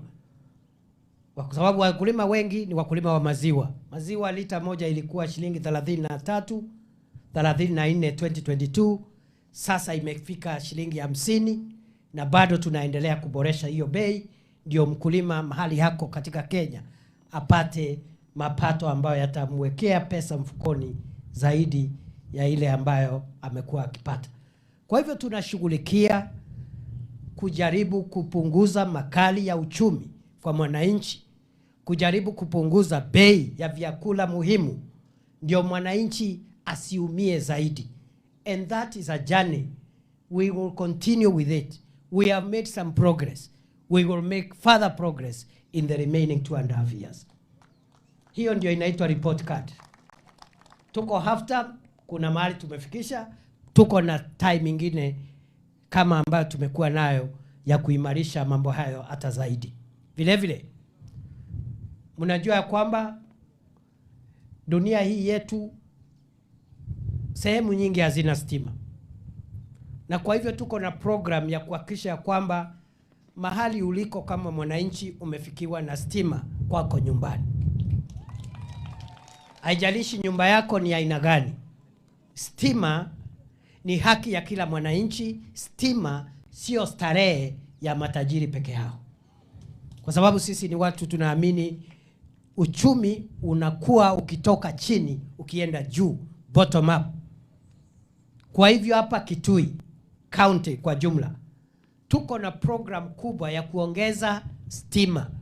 Huyu Mheshimiwa Mbai atakwambia ama labda ameshawaambia zile vijiji mpya hapa Kitui East ambavyo vinawekwa stima under last mile electricity connectivity. Kitui County kwa jumla, program ambayo tuko nayo sasa hivi inaendelea ni ya shilingi bilioni 2 ambayo itatusaidia kuongeza nyumba 18,000 mpya ziwekwe stima hapa Kitui County. Current ongoing programs under REREC, under Kenya Power, we want to connect an additional 18,000 households in Kitui County at a cost of 2 billion Kenya shillings. Those projects are ongoing as we speak. Vile vile, in that program ya Kitui County, Kitui East hapa, kati ya hiyo pesa nimesema 2 billion, hapa Kitui muko na 250 million shillings ya kuongeza stima ambayo itasaidia kuweka nyumba zaidi ya 1,500 ambazo hazikuwa na stima hapa Kitui East. Mungetaka tuendelee na hiyo kazi ya kuweka stima kwa manyumba yetu, ya kupunguza bei ya unga, ya kuzalisha chakula ya kutosha, tuachane na molio? Tuendelee na hiyo kazi? Tuendelee tusiendelee jameni? Wacha nione wale wanasema tuendelee na hiyo plan. That is the plan. Vile vile tukasema hivi, wakulima wengi ama wananchi wengi ambao sio wakulima ama wafugaji pia ni wanabiashara wadogo wadogo. Wako na duka kidogo pale, wanauza vitu vidogo vidogo pale. Wengine ni mama mboga, anauza pale sokoni. Ndio unaona tuko na program ya kujenga masoko. Kenya nzima tunajenga masoko 400. Kati ya hao 400, masoko 200 tayari ujenzi umeanza. Hapa Kitui tuko na masoko 4. And I want to appeal to the leaders of Kitui. Identify more sites for fresh produce market because there is a lot of potential. The 4 markets are a bit small. Kwa sababu kuna counties zingine ziko na 20 markets, 15 markets, 17 markets. Work with us. Let us get more places to build fresh produce markets hapa in Kitui, ndio tuinue wanabiashara wadogo wadogo, akina mama mboga, watu ya hawkers, wale wachuuzi. Tuache kungojea siku ya uchaguzi, ati siku ya campaign ndio tunakumbuka mama mboga, tunakuja kumdanganya hapa na apron ya shilingi 100 ndio atupigie kura. Lazima tusimame nao saa hii wakati hakuna kura inapigwa. Lewe mbaito? Si tuendelee na hiyo line? Wakati wa kukumbuka akina mama ni saa hii. Wakati wa kukumbuka watu ya bodaboda ni saa hii. Sio siku ya campaign. Ati saa hiyo ndio unakumbuka kuna bodaboda unawanunulia reflector ya shilingi 50 kuwadanganya. Na ndio umeona tumekuja hapa, sisi tumekuja hapa leo ambao tumekuja kwa mwaliko ya mbunge wetu Nimrod. Amesema sasa ndio wakati wa kusimama na nyinyi. Sio kesho, ni sasa hivi. Na sio kusimama na nyinyi kwa mdomo tu, ni kwa matendo. Biashara zenu tuwasaidie zipanuke, ziinuke. Saa hii hakuna campaign. Ndio siku ile tutakuja siku ya campaign, kwa sababu itafika tuwe na kitu ya kusema ile tulifanyia wananchi wakati hakukuwa na campaign. Kweli si kweli? Na wale wengine wote tunawaomba pia wafanye bidii, ndio tukutane hapo tushindane siku ya campaign ni nani amefanya zaidi ya wale wengine. Kwa sababu wale watu wanazunguka hii Kenya yote, hakuna mmoja hajakuwa kuwa kiongozi, wote wamekuwa viongozi wa ngazi mbalimbali. Kwa hivyo kila mtu atakuja na taarifa yake mwenyewe ile kazi alifanya siku ile alikuwa na nafasi ya uongozi. Rais Ruto ataulizwa yake. Mimi nikiwa deputy president taulizwa, wewe na rais ulimsaidia rais kuleta nini hapa Zombe na hapa Kitui na Kitui siku ile ulikuwa deputy president. Si namna hiyo? Si lazima nikazane? Basi niseme ya kwamba pia barabara zetu zilikuwa zimekwama kwa sababu uchumi haukuwa mzuri. Hatukuwa na pesa ya barabara, ndio uliona barabara zingine zilikuwa zimekwama. Lakini Mungu ametujalia, bila uchumi umeanza kuonyesha dalili ya kudhibitika kidogo. Sasa tuko na pesa ya serikali ya kutosha ya kufufua barabara zilizokwama na kujenga barabara mpya. Na mimi naelewa kwa sababu wakati tunaomba kura, mimi nilikuwa hapa Sombe tukiwa na kina Nimrod.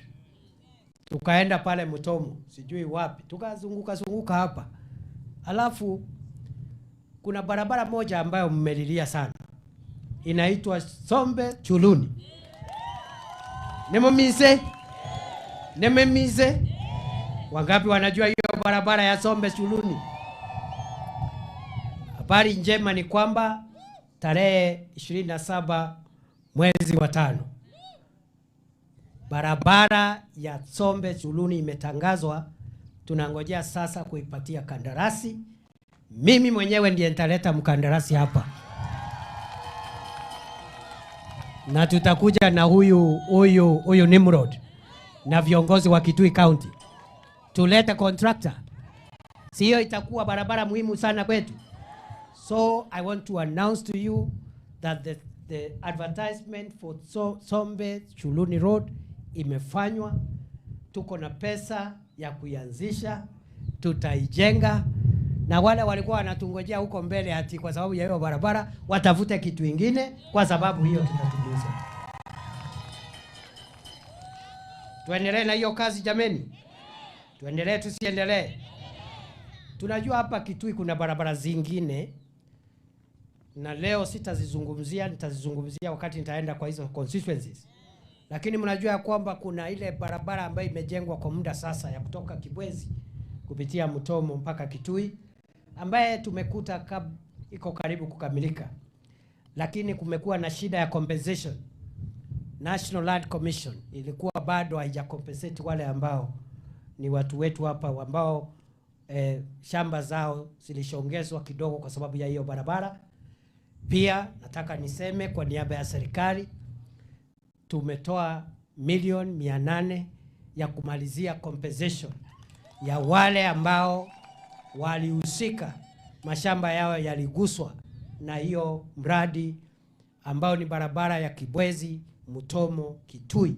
Barabara imejengwa na serikali ya Kenya kwa takriban shilingi bilioni 8.9, 8.9 billion.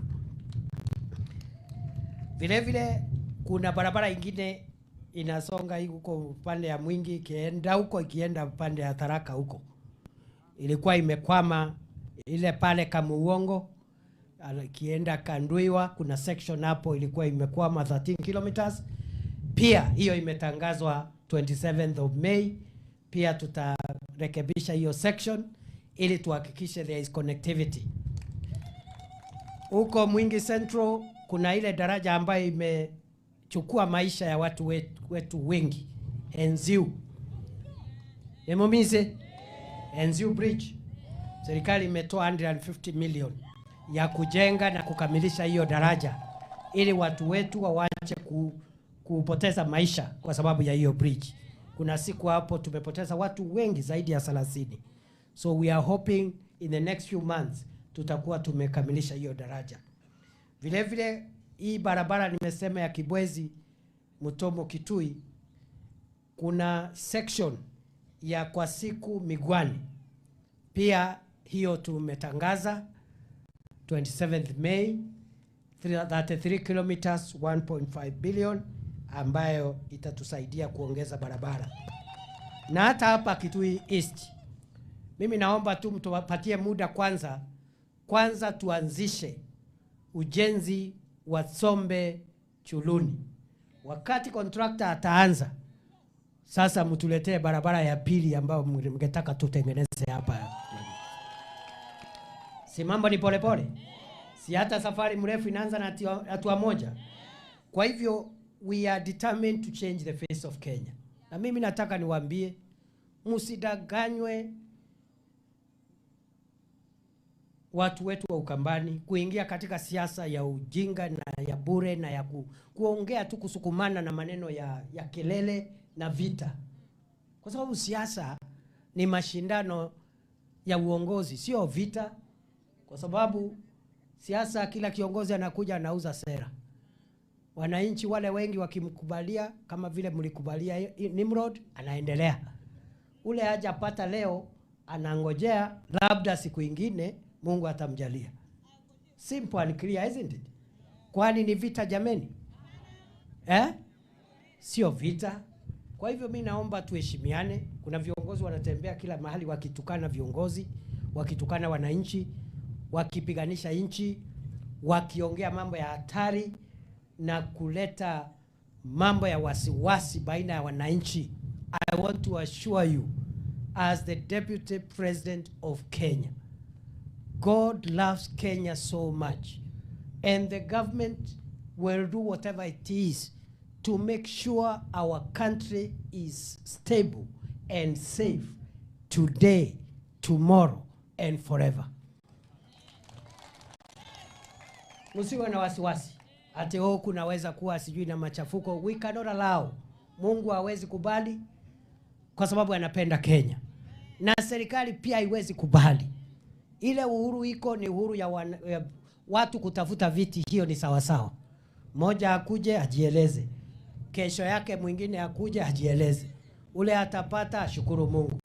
Ule atakosa angoje. Ama namna gani watu yangu ya Kitui hizi? Mungetaka tukae na amani katika nchi yetu? Tupige siasa ya kuheshimiana. Ndio unaona mimi sinanga mambo mengi. Mimi tu ni mtu ya kufanya kazi ile Mungu amenipatia saa hii. Kwa sababu mambo ya kesho hakuna mtu anajua mambo ya kesho. Na hatutaki hii vurugu ya kusukuma na viongozi kuchemsha wananchi paka kunakuwa na hasira, hamaki ya bure. Na mwenye kupiganisha watu hakuna kitu ati amewafanyia ya muhimu siku ile amekuwa kiongozi. Mimi nimekuambia ile tumejaribu mpaka saa hii na ile tunaendelea nayo. Wengine pia wakuja waseme ile wamefanya. Na mimi nikiwa hapa naongea hivyo kwa sababu kama nilivyosema hapa ni nyumbani. Hakuna mtu anaweza nichokoza hapa. Kuna mtu ananichokoza hapa kweli? So na tuko na heshima na wale viongozi wameongea vizuri na wale hawajaongea waongee pia vizuri na tukane viongozi wengine. Hii ni nyumbani, hapa ni nyumbani kwa Deputy President. Niko katika kaunti jirani. Si ni kweli? Ya, hata ndugu yangu Kalonzo wakati anakujanga huko Tharaka na Meru anasemanga is at home. Na ni kweli. Si ni kweli? Si huko ni kwao? Si hata mimi hapa ni kwetu? Ya. Na ile maneno imebaki pale ya kushikanisha Kitui County na Tharaka Nithi. Ile ndugu yangu mkubwa alishindwa, mimi nitamsaidia kukamilisha hiyo kazi. Ni rafiki yangu sana na mwezi sana. Kwa sababu we are one community. Ama namna gani jameni? So mimi nataka niwashukuru, nataka niwaenzi na niwaambia kwamba nawapenda. Mimi nitarudi hapa tena na tena na tena kwa sababu kazi ni mingi. Na kwa hivyo kabla sijaita viongozi wachache ambao hawakuwa wamesalimiana wasalimiane kwa njia ya ufupi sana. Wacha kwanza ni waombe ya kwamba munikubalie niwapatie salamu zenu ambazo nimetumwa nazo na rais. Siliwaambia nilitumwa na rais? Siliwaambia nilitumwa na mdosi? Na akasema nyinyi ni watu wake? Na anapanga kukuja kutembea hapa? Wakati aliniambia hivyo nikamuuliza sasa umenituma aje? Akaniambia relax, ngoja. Siwezi kukutuma hivyo tu. Siwezi kukutuma na maneno tu. So iko maneno ambayo mnaendelea nayo hapa ya kusaidia vikundi, na yeye rais na sisi zote tunaamini hii vikundi vidogo vidogo vikipata msaada, hata kama ni msaada kidogo, itainua familia nyingi. Watoto ambao hawangesoma watasoma. Ile vikundi itapanuka na tutakuwa na nchi ambayo iko na usawa. Na kwa hivyo rais amenituma na mkono yake kwa hii maneno wa support. Wacha, kwa nini unataka kuinterrupt? Si wacha niseme kwanza ni ngapi? Niseme nisiseme? Niseme. Ni kama mnajua ni 20,000 ama ni 30? Ni 1,100? 110? Ni 1,400 ama ni gani? Imefika 500? Imepita hata 500? Mnajuaje? How do you know na hamkukuwa pale wakati natuma? Imefika mpaka 600,000? Imefika 620? 615? Hata 700,000? Rais amenituma na shilingi 3,000,000.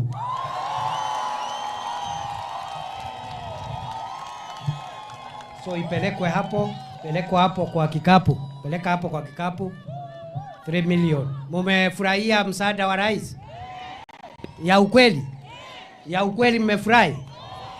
Hebu nione wale wamefurahi kwa sababu ya msaada ya rais. Na mimi ndio nilikuwa nimetumwa. Kuna maana mimi nitoe pesa? Kwa nini? Si mimi nimeleta message ya mkubwa? Hata mimi nitoe? Kwa nini? Kwa sababu niko nyumbani. So sina bahati. Nemusie. So mimi siwezi epuka. Na vile nimeongea vizuri. Hata nikiongea vizuri lazima nichange kwa sababu niko nyumbani. Lakini kwa sababu rais ametoa ile mingi, yangu ni kidogo. Ni 20,000 ama ni ngapi? 1,100? Wacha nifikishe 150 hapo ndio mniruhusu. Mumekataa? Niongeze kabisa ifike 160 ama 170. Mimi nitasidikisha rais na shilingi 2,000,000. Tuendelee tusiendelee? Tuendelee tusiendelee? Hii ni kazi nzuri, si kazi nzuri? Ya kusimama na wananchi ni kazi nzuri, si kazi nzuri? Mungetaka viongozi wote wasimame na nyinyi wakati hakuna campaign, wakati hakuna kura inaombwa, ndio siku ya kura tuwe tuko na nafasi nzuri ya kuongea na kujitetea. Bas, wacha sasa wale viongozi naita hapa Napatia kiongozi dakika 2 ya salamu, dakika 1 ya kutoa pesa. Ama waongee waende? Waongee waende? Lazima wachange. Hawana bahati? Hawana bahati? Wapi Caleb Mule, mbunge wetu wa Machakos Town? Caleb Mule, Mheshimiwa Mule. Wapi nduru ya Caleb Mule, MP for Machakos Town? Asante sana naibu wa rais. Kuni zombe. Nemwago cha nyombe. Ngina munini wa musumbe. Gadeliva. Mwebata na mundu wetu wa Nimrod Mbai. Mutumio sunde nguwe. Onako ya mbunge. Tabu wanguwe. Kanata musiye endete kuyambe. Twikia ikokoa. Okay, uaza kusasa. Kwibakanga. Na mundu nda mwendete. Aisa asionde, tadiba ya mbunge, na taikwa musumbe, lelo azombe. Tekalanga, KMTC. Tekalanga, lelonge. Na manyumba na masoko mea kwa ku. Mutumeo, ndakoma, ndamumandhia. Ulokwase nukukwati ya Nimrod Mbai kabisa okila kwako. Ndiaza no moenge. Na yindi kulia yue. Tiwa alate na ndiye kuya kwetia lelo azombe. Aete umanete ikakwata kibila Lote nesa koi kwetia lelo pa.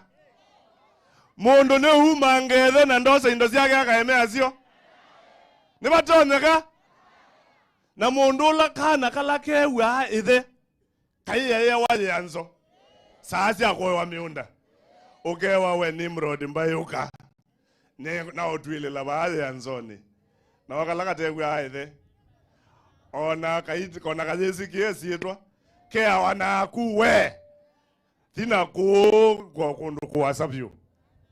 Mwenye museo Nita wa Caleb Mule wa kuma Masako. Ninye mbunge wa Masako. Na nondo tane wa mwanya monini ekanumye mbesa siakwa.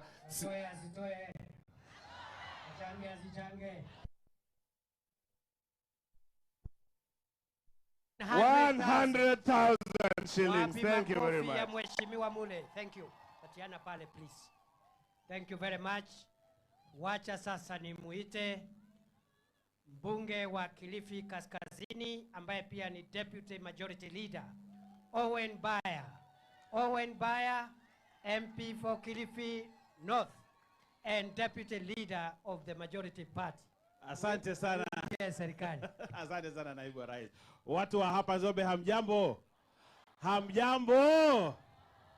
Mimi naitwa Owen Baya, ni mbunge wa Kilifi na pia mimi ni naibu wa kiongozi wa wengi ndani ya bunge. Nimekuja hapa kusherehekea umoja wa taifa la Kenya. Tukiungana sote sisi kama wa Kenya, tutajenga hii Kenya ikuwe sawa sawa. Ama mnasemaje? Nyinyi watu hapa mnataka kuwa kama wa Kenya wengine? Tuunge serikali mkono, tumuunge rais mkono, tumpatie another term. Hebu nione wale wanasema another term for William Ruto. Nyinyi ni watu wa ukweli ama watu wa story? Ni watu wa ukweli. Tumpatie salamu huyu makamu wa rais. Ambie rais kwamba watu wa hapa wako na yeye. Asanteni sana, mimi natoa mchango wangu. Nitoe ama nisitoe? Nipunguze ama nitoe yote? Yote. Mimi natoa shilingi 100,000. 100,000. Wapi makofi ya mheshimiwa? Thank you leader. Thank you leader. Wacha sasa nimuite Mheshimiwa Mwalio, MP for Masinga. MP for Masinga, Mwalio. Mheshimiwa Mwalio, wapi nduru ya mheshimiwa jameni? Naibu wa rais, asante sana kwa kuja kutembelea Kitwist. Ninaona Wakamba wapande ni wazuri. Hebu nisalimieni. Mimi naitwa Joshua Mwalio, MP Masinga. Na rafiki ya Nimrod, mimi ndio naombeanga yeye. ili maisha yako yaendelee mzuri. Mimi nimechaguliwa kama independent member of parliament. Tamu iliyopita nilikuwa Wiper, wakanifukuza. Nikawaambia wacheni niwaonyeshe mimi napendwa na watu wa Masinga. Nikarudi kwa wananchi, wakanichagua bila kupingwa. Kwa hivyo mimi nikaingia kwa serikali ya Samuel William Ruto, mimi nasaidiwa na president wa Kenya. Na ndio sababu sisi tumekuja hapa, kwa sababu mulitutuma tukatafute na sasa tumelete. Kwa hivyo bila kuharibu wakati mwingi, mkubwa wetu ameongea, hakuna haja ya kuongea mambo mengi. Hayo mengine yote ameongea. Wacha nitoe pesa yangu 100,000. 100,000. Wapi makofi ya mheshimiwa? Thank you mheshimiwa wa Masinga. Wacha sasa ni mlaki hapa mbunge ambaye anaitwa Fabian Mule, mbunge wa Kangundo. Wapi makofi ya mheshimiwa Fabian Mule jameni? Thank you, His Excellency. Kitui oye! Zombe hoye! Nimrod Bai hoye! William Ruto hoye! Professor Kindiki Hawa Deputy President hoye! Baito muyaseo ingi, mweni museo, na mabinda onthe, nita wa Fabian Chule Muli MP wa Kangundo, munanae wa Nimrod Bai kusasa.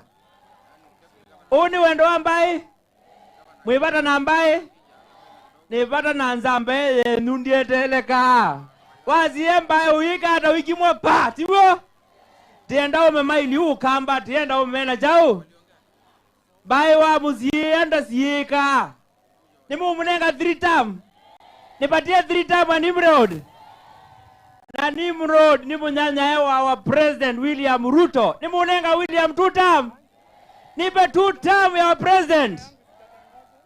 Kwa His Excellency Deputy President Aisioka Ilobi nukwea William Ruto ati ya sombe mayasi ya 2 term. Niwo? Nyinyi Nimrod tulikuwa naye State House. Tukaenda State House akaomba barabara asombe Tuchuluni. Mimi nikakuwa State House nikaomba barabara Kangundo Tumwala. Rais William Ruto akatuambia ametupatia. Na sasa kutupatia hiyo yote, ule firstborn wetu wa Ukambani wa siasa akasema tulaaniwe. Ni ndege tu inaamuka. Yeah. Ule firstborn akasema tufanye nini? Tulaaniwe. Kwa siasa kuna firstborn, kuna secondborn, kuna thirdborn, lakini hakuna lastborn. Sasa ule kingpin wetu akasema tulaaniwe. Mimi swali moja kuuliza Kalonzo ni hii. Ukiona vijana mmoja anaenda pande hii na ingine pande hii kutafuta, unasema alaaniwe ama unasema amejua kutafuta? Nimrod amejua kutafuta? Na Ukambani naambia mabishop wa Ukambani na pastors, endeni muulize Kalonzo kwa nini alalaani sisi viongozi tumechanguliwa na wananchi kufanyia kazi. Kwa nini atatulaani? Mabishop wote wa Ukambani. Na hapa Ukambani iko shida watu wetu. Sisi Wakamba ni kama wananchi wenzigini. Tunalipa tax, tunafaa kwa serikali. Hii shetani ilishika Kalonzo kuweka Wakamba wetu kwa opposition. Jamani tumuombee aache hii shetani. Ukiona reject wote ya serikali wakifukuzwa, sasa amekuwa ndio missionary ya kuwakaribisha. Mtu kama Rikiji, mtu wako na hatred. Mtu wako na chuki kutoka wapi tulifukuza kwa serikali ja ujinga, hadi saa hii ndio anakuja Ukambani. Wakati Rigiji alikuwa kwa serikali alikuwa anatusi Wakamba. Iko jamaa mwingine tulikuwa naye bunge Speaker Muturi. Jamani kama anakula nyasi ama ni mguka analia kama mbuzi ati pepe. Speaker Mutuli wakati ulikuwa na wewe mbunge ulikuwa mwanaume. Sasa hivi umekumbuka Wakamba wakati umefukuzwa. Hii community si ya wajinga. Sio wajinga abia Muturi. Mkuka yake na nyasi yake atapeleka mbali na hapa. Kuja kutulilia ati pepe hiyo ujinga tutaki. Wanaume wa Ukambani mulienda wapi? Rigiji tulifukuza na he cannot take Kalonzo anywhere. Hii community hata kama wa firstborn amelalia, sisi kama thirdborn na firstborn tujalala macho. Hatulali wanaume. Kwa hivyo mimi nawaomba Kalonzo kesho amuka enda kwa Ruto. Acha kuingiana Rigiji tushafukuza. ingiana na rais. Ule jamaa ulikuwa na Raila Amolo Odinga, deputy yake alikuwa Martha Karua. Wewe ulikuwa upewe kazi gani after election? Yeye alikuwa apewe speaker ama minister, enda ukapewe na William Ruto sahi, serikali iko. Kwa hivyo Wakamba wetu tumeshukuru sana. Ni mubiamno ndo udhodhocha mwakwati ya idi murodi na thank you sana His Excellency Deputy President. I'm proud of you. Now Kenya we have a Deputy President. Ile ingine ilikuwa mtu wa barabara sana. Ilikuwa Makanga. Ni Makanga tulifukuza. Cheers watu wa Kitui. Thank you. Lakini hujatoa pesa mheshimiwa. Atoe asitoe. Achange asichange. Nilikuwa nataka nichape chenga. Alikuwa anataka Kuitweka ngundo umeatibu wangu wewe ukodezi ya mudhadha. Ngundo baye dhao. Yeah. Na kaini mutabia minaisu kama dhela. Nimetoa 100,000. Thank you very much. 100,000. Asante sana. Patiana hapo mheshimiwa. Thank you very much. God bless you. Wapi makofi ya mheshimiwa. Thank you. Huyu Kawaya alikuwa ameongea alafu akapiga kona. Sasa amekumbuka hakutoa akajileta yeye mwenyewe. Si ni mtu mzuri? Kawaya atoe asitoe. Ameshanipatia 100,000 na nimepeana pale. Si mmeona akitoa 100,000? Sasa mnampatia ruhusa sasa aketi. Na aende ile function nyingine. Wapi salamu ya Kawaya? Salamu ya Kawaya. Asante. Asante sana mheshimiwa. Thank you very much. Hii kitu ya raia inanga shortcut. Ukiongea unalipa airtime. Wacha sasa. Wacha nimuite Recho Kaki. Recho Nyamai. Wapi nduru ya Recho Nyamai? Wapi nduru ya mheshimiwa Kitui South? Your Excellency Sir, asante sana kwa kuja kwetu Kitui. Tunakukaribisha na tunakupenda na tunapenda William Samoei Ruto. Na mutavya ndeto cia uo. Mwaseo. Ngethi nesa nenu. Asante sana. Nye nenda kwasia kindu chambe. Pae kindu kimweyo takuthokewa ni mundu akuite nzungi. Akuite nzungi inye ni mwamiona. Mumefurahia? Mimi Your Excellency leo nimetumia hiyo barabara. Kutoka pale Chuluni nikapita nikafika hapa. Your Excellency, it is a pain to pass through that road. It doesn't matter the kind of a vehicle you are in. Iwe ni motorbike, iwe ni probox, iwe ni basi, iwe ni gari gani, hii barabara ni ngumu kupita. Ambia raisi tumeshukuru sana. Kamwe kangeni akamugethyo na ngemweko mwambie ametumalizia shida. Jambo la pili, tunafurahia wakati rais wetu ako na deputy ambaye anamshikilia, ambaye anamuombea, ambaye akimtuma mahali anasema ile maneno amemwambia, ambaye anapenda watu. Nyinyi mnapenda huyu deputy president? Hivyo tukuendete muno. Professor. Tabia musumbe kana tuenake. Na tuenake ngina mwisho. Tuenake ojuinde tuendania nake ngina vai. Wakati ule tulikuwa kwa serikali, ndio tuliona hiyo barabara. Kukiwa na serikali ya Uhuruto tukapata hiyo ya Kibwezi Kitui. Saa hii tumepata barabara ya kutoka Choloni kuja hapa. Nasikia hapa mukisikia maneno ya Nimrod nyinyi mtashangaa. Akisimama ni soko za kwangu, barabara za kwangu, maji ya kwangu, nisombe mpaka rais akimuona anamwambia mambo ya zombe nimemaliza. Ndio aweze kusikizana. Tunakukaribisha kila mahali, karibu kwetu. Tuko na wewe, tutatembea na wewe na hakuna haibu. Mimi huwa nasema katika siasa hakuna kukaa katikati. Chagua msimamo moja. Tuwe Ruto bau. Na nikienda lazima nichote. Nimeacha bagi yangu wewe. Achote asichote. Tethesie mbuko wako. Aletewe bag. Niletewe na mweke. Mimi niliomba barabara na nimepewa. Leo sio siku ya Motomo, sio siku ya Ekudha, leo ni siku ya hapa na nimekukaribisha Kitui South. Utakuja South hapo. Asante sana. Ndio tutangaze hiyo barabara. We are looking forward. Thank you very much. Thank you. Na mimi ninachota shilingi 1,100. 100,000 wapi? Wapi makofi ya mheshimiwa jameni? Thank you very much. Asante. Bas. Si ameongea vizuri huyo mheshimiwa jameni? Sio ni kiongozi jameni? Yeah, that's how leaders speak. Hivyo ndio viongozi wanaongeanga. Wacha sasa nimuite PS wetu Jonathan Mweke. Wapi makofi ya PS Mweke? PS Mweke, PS Mweke, wapi nduru ya PS Mweke? Asante sana naibu wa rais. Baito mwaseo inge ando mazombe mwamokata na mwatindata mwena moyo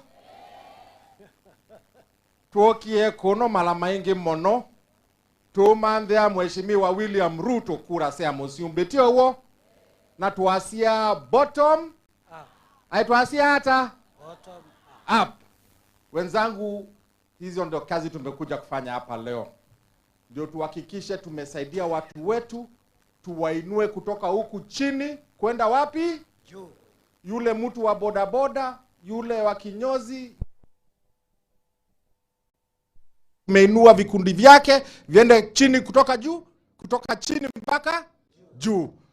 Hiyo ndio kazi tumekuja kufanya hii huku.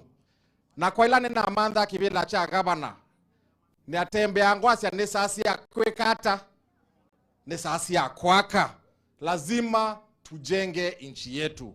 Ndio umesikia naibu wa rais leo ameongea, amesema zile barabara tutalete, zile soko zinajengwa, manyumba ya kina nyinyi watu wa chini tuhakikishe tumeweka stima kila kona, hata soko za mifugo ziko, feedlot ya mifugo iko, tupatiane miato ndio mkuwe na nzoke nzuri, tupatiane tosui. Simeona nikipatiana tosui ndio tusaidie group zetu, si ndio? Sasa kwa sababu rais wetu na naibu wetu wake anatupenda sana, alipatia watu wengi sana wa hii eneo yetu ya Kitui kazi ndani ya serikali. Mimi ni PS, tuko chairman ya parastatals wengi zaidi, tuko na hata mkubwa wa stima kutoka No, Madam Rose ni wa huku Kitui, tuko na mkubwa wa maji, kila pali ya serikali tuko na watu wetu huko ndani. Na huku mheshimiwa Nimrod ama MCA wakiomba soko, wakiomba maji, wakiomba barabara, inakujanga kwetu wale watu wa serikali tuhakikishe imefika huku mashinani.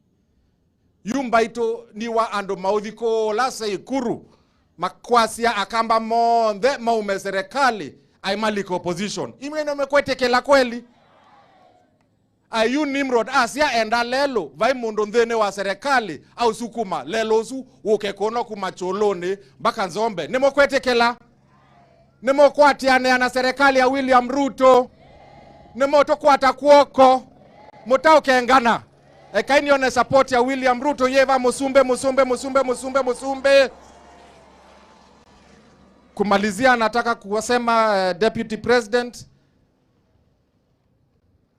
ni seme asante sana kwa kiongozi wa County Assembly wa Kitui. He is the youngest speaker in the Republic of Kenya. Your Excellency, he is here, Kevin Katesia. Ile saa rais aliitana mkutano wa maendeleo State House, out of the 61 MCAs, huyu speaker alilete 44.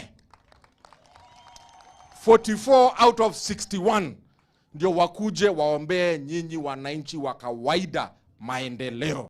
So Your Excellency, we have the MCAs here who are with us. Tutaendelea kuwasaidia ndio hawa wananchi wakae kama wako mbele na wananchi wengine. Asanteni sana, Mungu awabariki zaidi. Na Your Excellency, hata mimi nitatoa kweli. Hata huyu atoe ama tumsamee.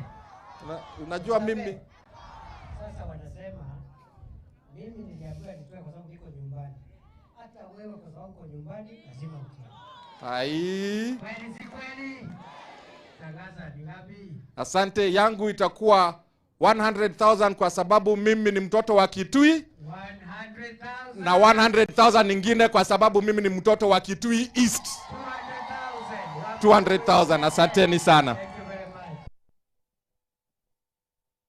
Wacha nimuite sasa Senator Tabitha Mutinda. Senator Tabitha Mutinda anatoka Nairobi kule, nominated senator. Nono Mukamba Kevindio. Aya. Asanti sana Your Excellency. Wapi nduru ya Tabitha Mutinda jameni? Ando maito mwasea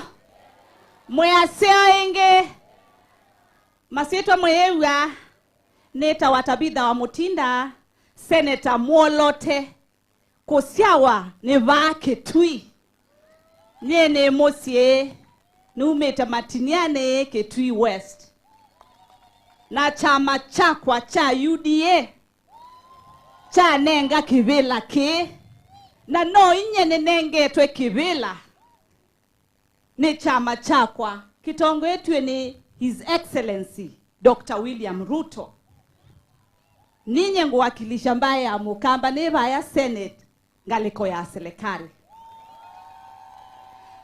Your Excellency, nataka kukurudishia shukran nyingi. Wewe ni kiongozi hauna ukabila. Wewe ni kiongozi wa Wakenya wote. Unapeleka maendeleo Kenya mzima. Na hiyo ni heshima. Mimi najua ni mara yako ya kwanza kusimama hapa toka uchaguliwe kuwa naibu rais. Na haukuuliza mambo ya shares. Wewe umekuja kutimiza zile ahadi tuliwekeza. Kushikilia ule ambaye ako chini. Na ni heshima.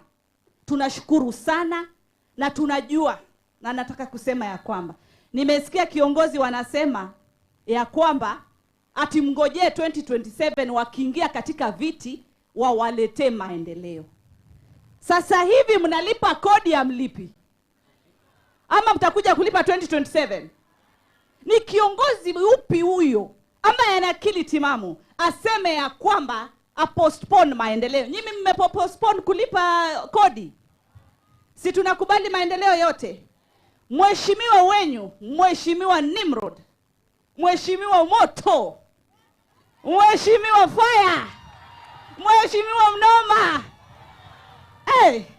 Mheshimiwa ambaye anawapenda sana. Vikao vyote ambazo sisi tunakaa, Mheshimiwa Nimrod anaongelea maendeleo ya hapa Kitui East. Na sisi tuko nyuma yake, rais ako nyuma yake, deputy president ako nyuma yake kuhakikisha ya kwamba tumeleta mabarabara. Mnataka barabara ama mtaki? Mnataka maji ya mtaki? Tukikosa maji tutaendelea kung'ara? Tunataka stima tutaki? Sio yote lazima ikuje. Rais wakati atakuja mtampokea? Nitumeni salamu za rais, nionyesheni kwa mkono wa upendo. Kwa sababu ya muda na tunaelekea Makueni County, kwa hayo mengi na machache wamama wenzangu. Tio mwezi ne onye mukwati ya kwa bika siasa ninyo mwithi amustale wambe. Nemo tia Nimrod. Nemo mukwati ya Pio. Nemo kwati ya deputy president na president. Kwa hayo mengi na machache, Mungu awabariki wakati wote. Asante. Kikapu yangu pia kama mama mimi huwa nabeba. Huyu mama achange asichange. Si ameongea vizuri? Si tumsamee asichange? Si mnisamee. Achange. Hakuna msamaha. Fio hakuna msamaha. Mheshimiwa huna bahati. Haina noma, tunakuanga tuko tayari. Haya, mleteni. Nipe kikapu yangu mrembo. Senator Deborah. Kikapu ndio afanya hiyo kitu. Lazima mama anabeba kikapu. Hata wewe uko nyumbani.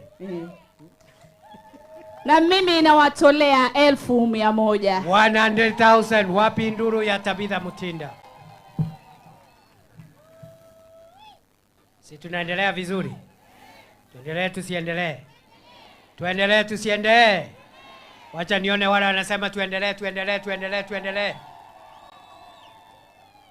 Na huyu Nimrod ni kiongozi kabisa Yaani ndiye ameleta sisi hapa wote hapa. Ndiye ametusanya hapa mpaka hatujisikii kutoka hapa. Nimrod ni fire si fire. Ni fire si fire. Wacha nione kura ya Nimrod hapa, kura ya Nimrod, kura ya Nimrod. Na kwa sababu Nimrod ni rafiki ya rais na rafiki ya deputy president, mahali kura yake iko, hata ya rais na deputy iko hapa. Iko kura ya rais hapa, iko kura ya William Ruto hapa, iko kura ya William Ruto hapa. Wacha nione kura ya William Ruto. Hey. Allah. Allah. Hey. Hey. Wacha sasa niite deputy governor wetu atusalamie dakika moja, atoe pesa, na akitoa pesa MCAs wale wangetaka kuchanga wachange, ndio tufunge mkutano. Wapi duru ya deputy governor wa Kitui County jameni? Kwa naibu wa rais Profesa Kithure Kindiki,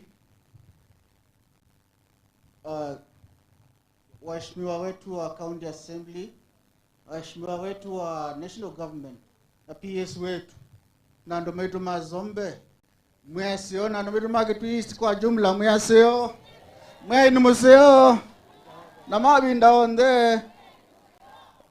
Your Excellency, gavana wetu wakati amesikia unakuja Kitui ameniambia kwa ile mpango huko kwa constitution ya Kenya that the county governments and the national governments are distinct but they are interdependent. Lazima nikuje nikukaribishe huku kwenu Kitui na ujisikie huko nyumbani.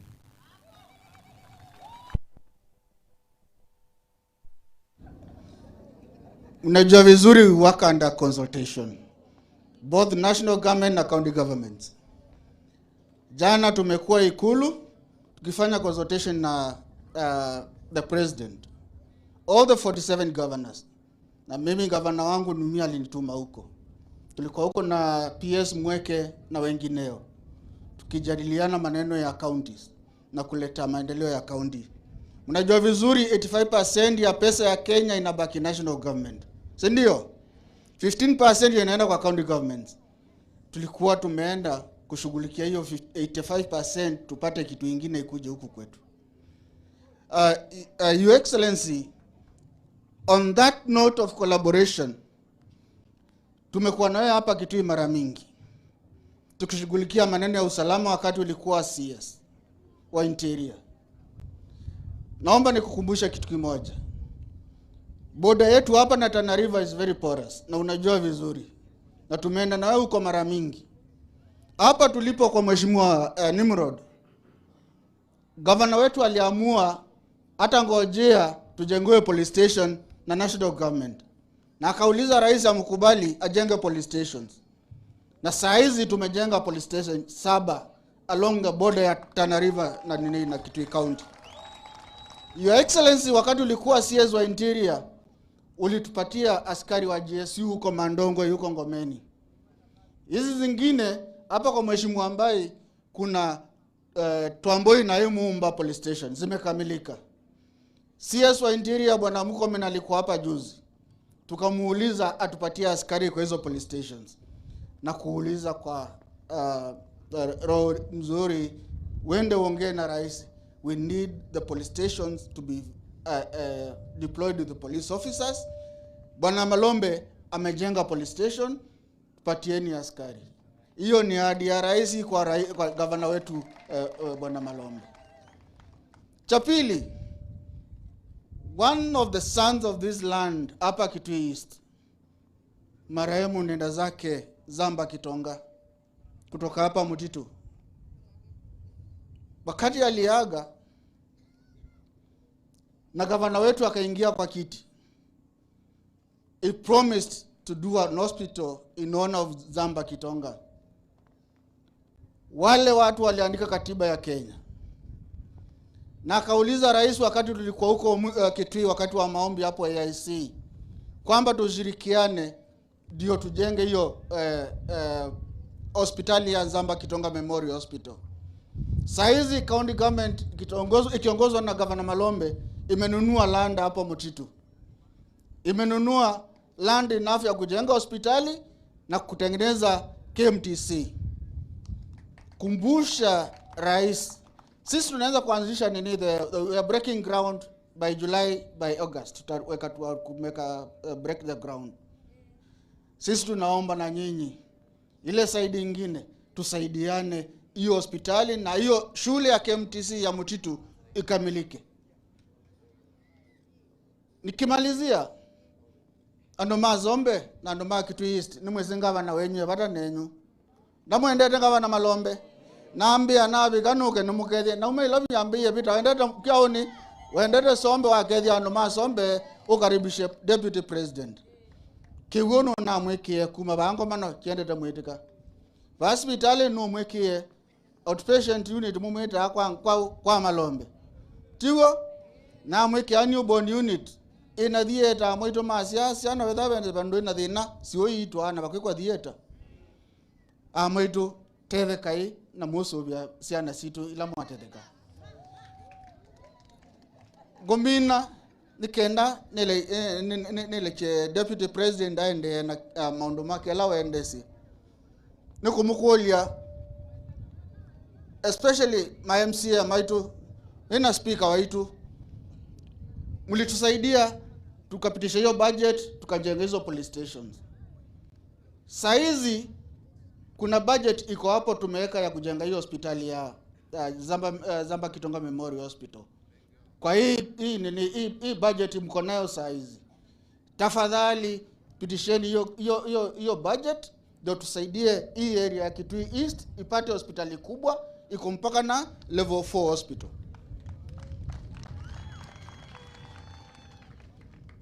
Your Excellency, vile nimekuja sikuwa najua kama kutakuwa na harambee, kutakuwa na mchango. Lakini kwa vile nimesikia kile kimeendelea, siungoje. Sisemi sitoi. Sawa. Vile nimekuja nikapata hiko. Bwana Nimrod. Wapi makofi ya Deputy Governor? Asante. Asante sana. Tumesikia mambo ya hospitali ya hiyo ya Mutito vile Deputy Governor ameomba. Tumesikia ile maombi Deputy Governor ameomba ya askari. Tumesikia pia ameomba kitu kingine. Si niyo askari ameomba na mambo ya hospitali. Si leo serikali imefika hapa Zombe. Serikali imefika haijafika. Sio mambo itatendeka basi. Itafanyika. So mimi naenda kusukuma mahali iko ile mambo inatakikana ifanywe kwa sababu tumefika hapa leo. Vile vile nataka kwa sababu tunamalizia niseme speaker hawako wameongea na MCS lakini watoe kitu. Speaker na MCA kujeni mfanye kitu haraka wachange wasichange. Wachange ama wahepe. Yako ni ngapi Speaker?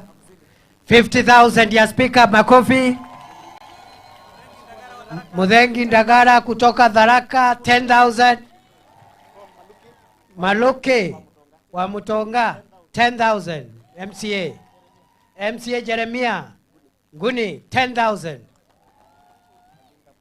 Mulinga Munyao MCA wa hapa 10,000. 20,000. Deborah nominated MCA 10,000. UDA. Frida nominated UDA 10,000. Mheshimiwa Kalamba Sombe 10,000 Wanak.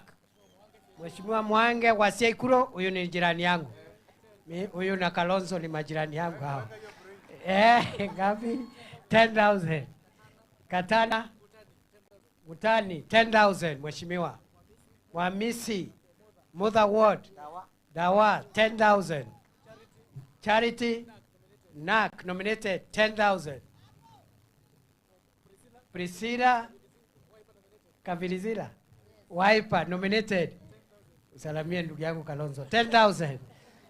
Mwingine Nandi Mutongune 10,000. Mheshimiwa asante. Mameni UDA 10,000 kutoka Nzambani. Zambani. Kazele Mutito 10,000. Wapi makofi? Waendelee wasiendelee? Zavo Bitini Ward 10,000. Thank you. Immaculate Jubilee nominated 10,000. Makofi. Mbona mfurahii jamani? Hao watu wametoa pesa mingi. Siambutura UDA kutoka Tharaka Ward 10,000. Iko wa Tharaka hii dunia. Charity Mwangangi wa NAK 10,000. Thank you. Speaker abarikiwe asibarikiwe. Speaker anafanya kazi nzuri. Tumeona ameongoza MCS kwa kazi nzuri ya kusimama na watu ya Sombe na watu ya Kitui.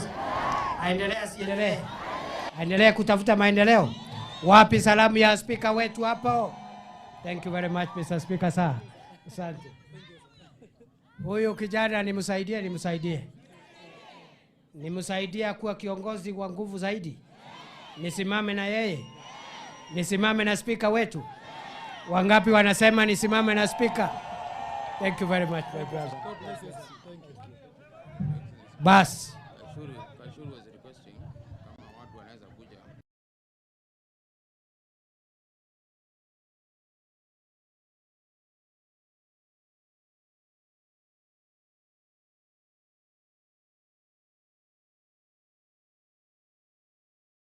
Wa taifa na mmoja akikamba. Nataka kuuliza wale wako mbali wakuje hapa tuimbe wimbo wa taifa na wimbo ya Kikamba, tufunge na maombi. Nimrod atabaki hapa awaambie vile mtaenda nyumbani. Ama namna gani? Kujeni karibu tafadhali, songeni karibu. Andomoke. Okay, andomoke. Very good. Hey, leo ni leo, msema kesho ni mwongo. So we'll start with the national anthem. Ama tuanze